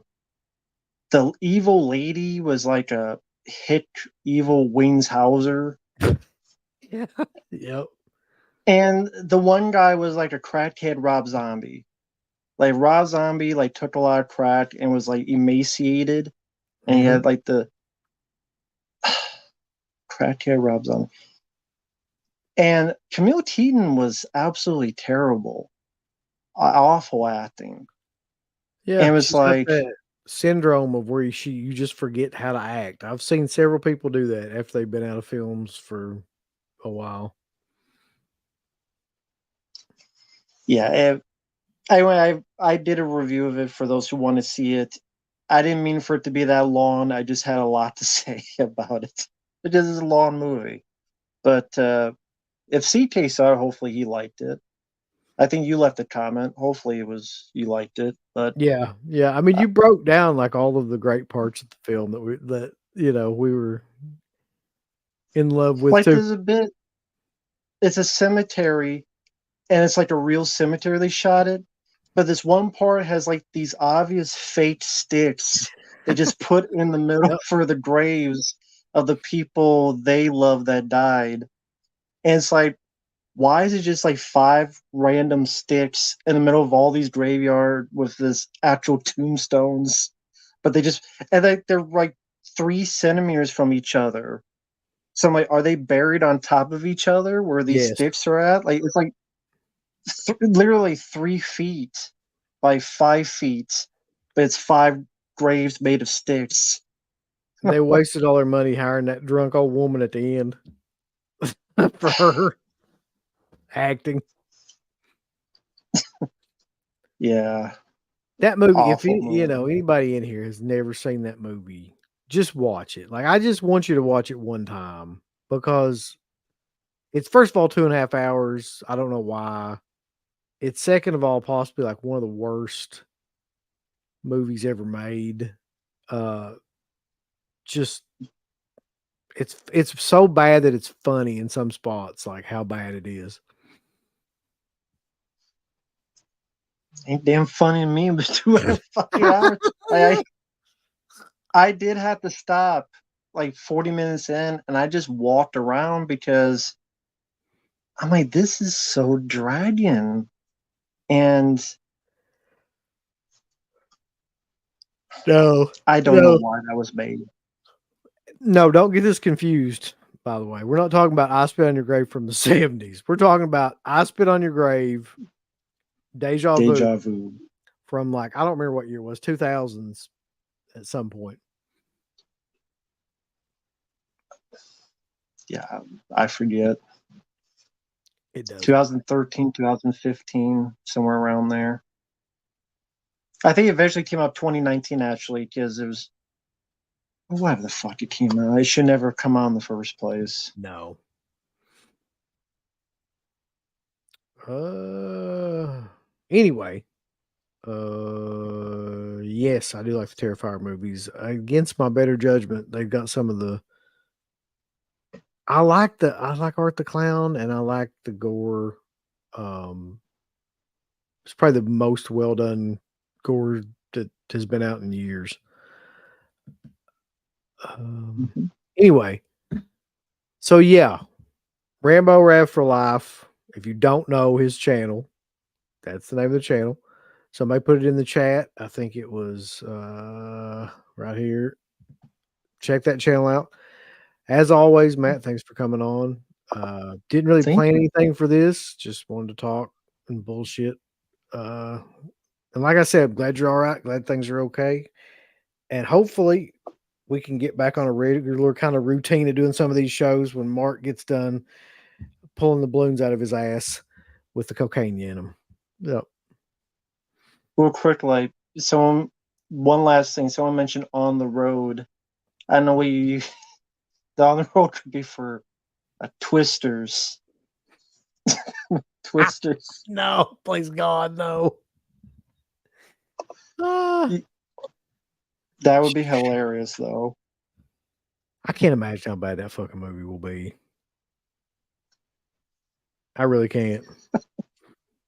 This is killer though. Clown looks like my wife's mom.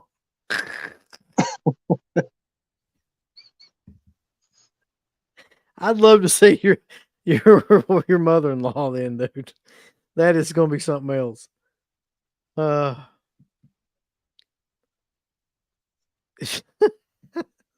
yeah.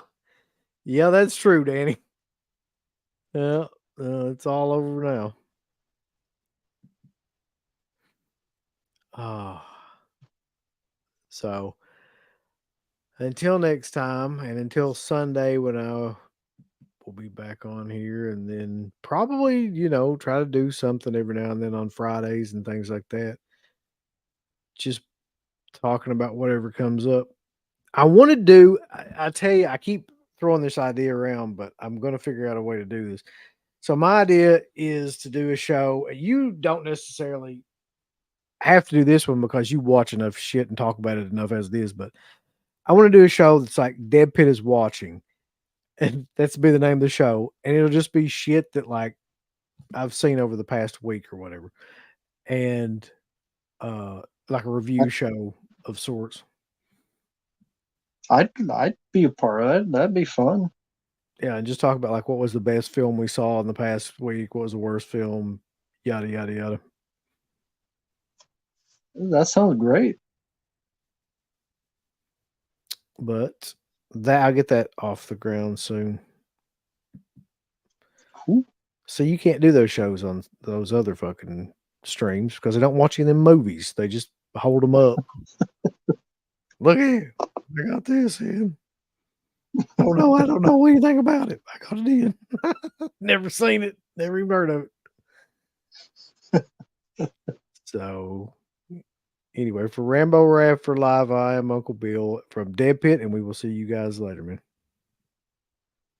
Give us a thumbs up, Up you butt. like, subscribe, and if you subscribe, here's something else you can do. Once you subscribe, you can click the bell notification, right? And it'll notify you anytime that Dead Pit puts up new shit. Or don't. I really don't give a fuck. I want you to. I want you to. I don't care. Let's keep our community growing here on YouTube. I don't like it. I don't want you to do nothing. Listen, they need to do that. No, don't you dare touch it. Thumbs up. Subscribe. Click that bell. There's all kinds of wonderful shirts over at shop.deadpit.com. Simply the best horror shirts. On TeePublic, there are others, but they all suck. You can get some Dead Pit radio shirts. You can get Last South on the left. The Hills Have Eyes. Texas Chainsaw. Oh, wait, you can't say Texas Chainsaw. All kinds of shirts, folks. You're gonna love them. Shop.deadpit.com. Thank you to all of our supporters on Patreon. Dead Pit on Patreon.com is the only place to check out a complete archive of the old Dead Pit radio shows all the way back from 2005 on, in addition to the midweek shows, fan commentaries, exclusive podcasts, and much more. Dead Pit on Patreon.com if you're interested. Tiers start at only $1.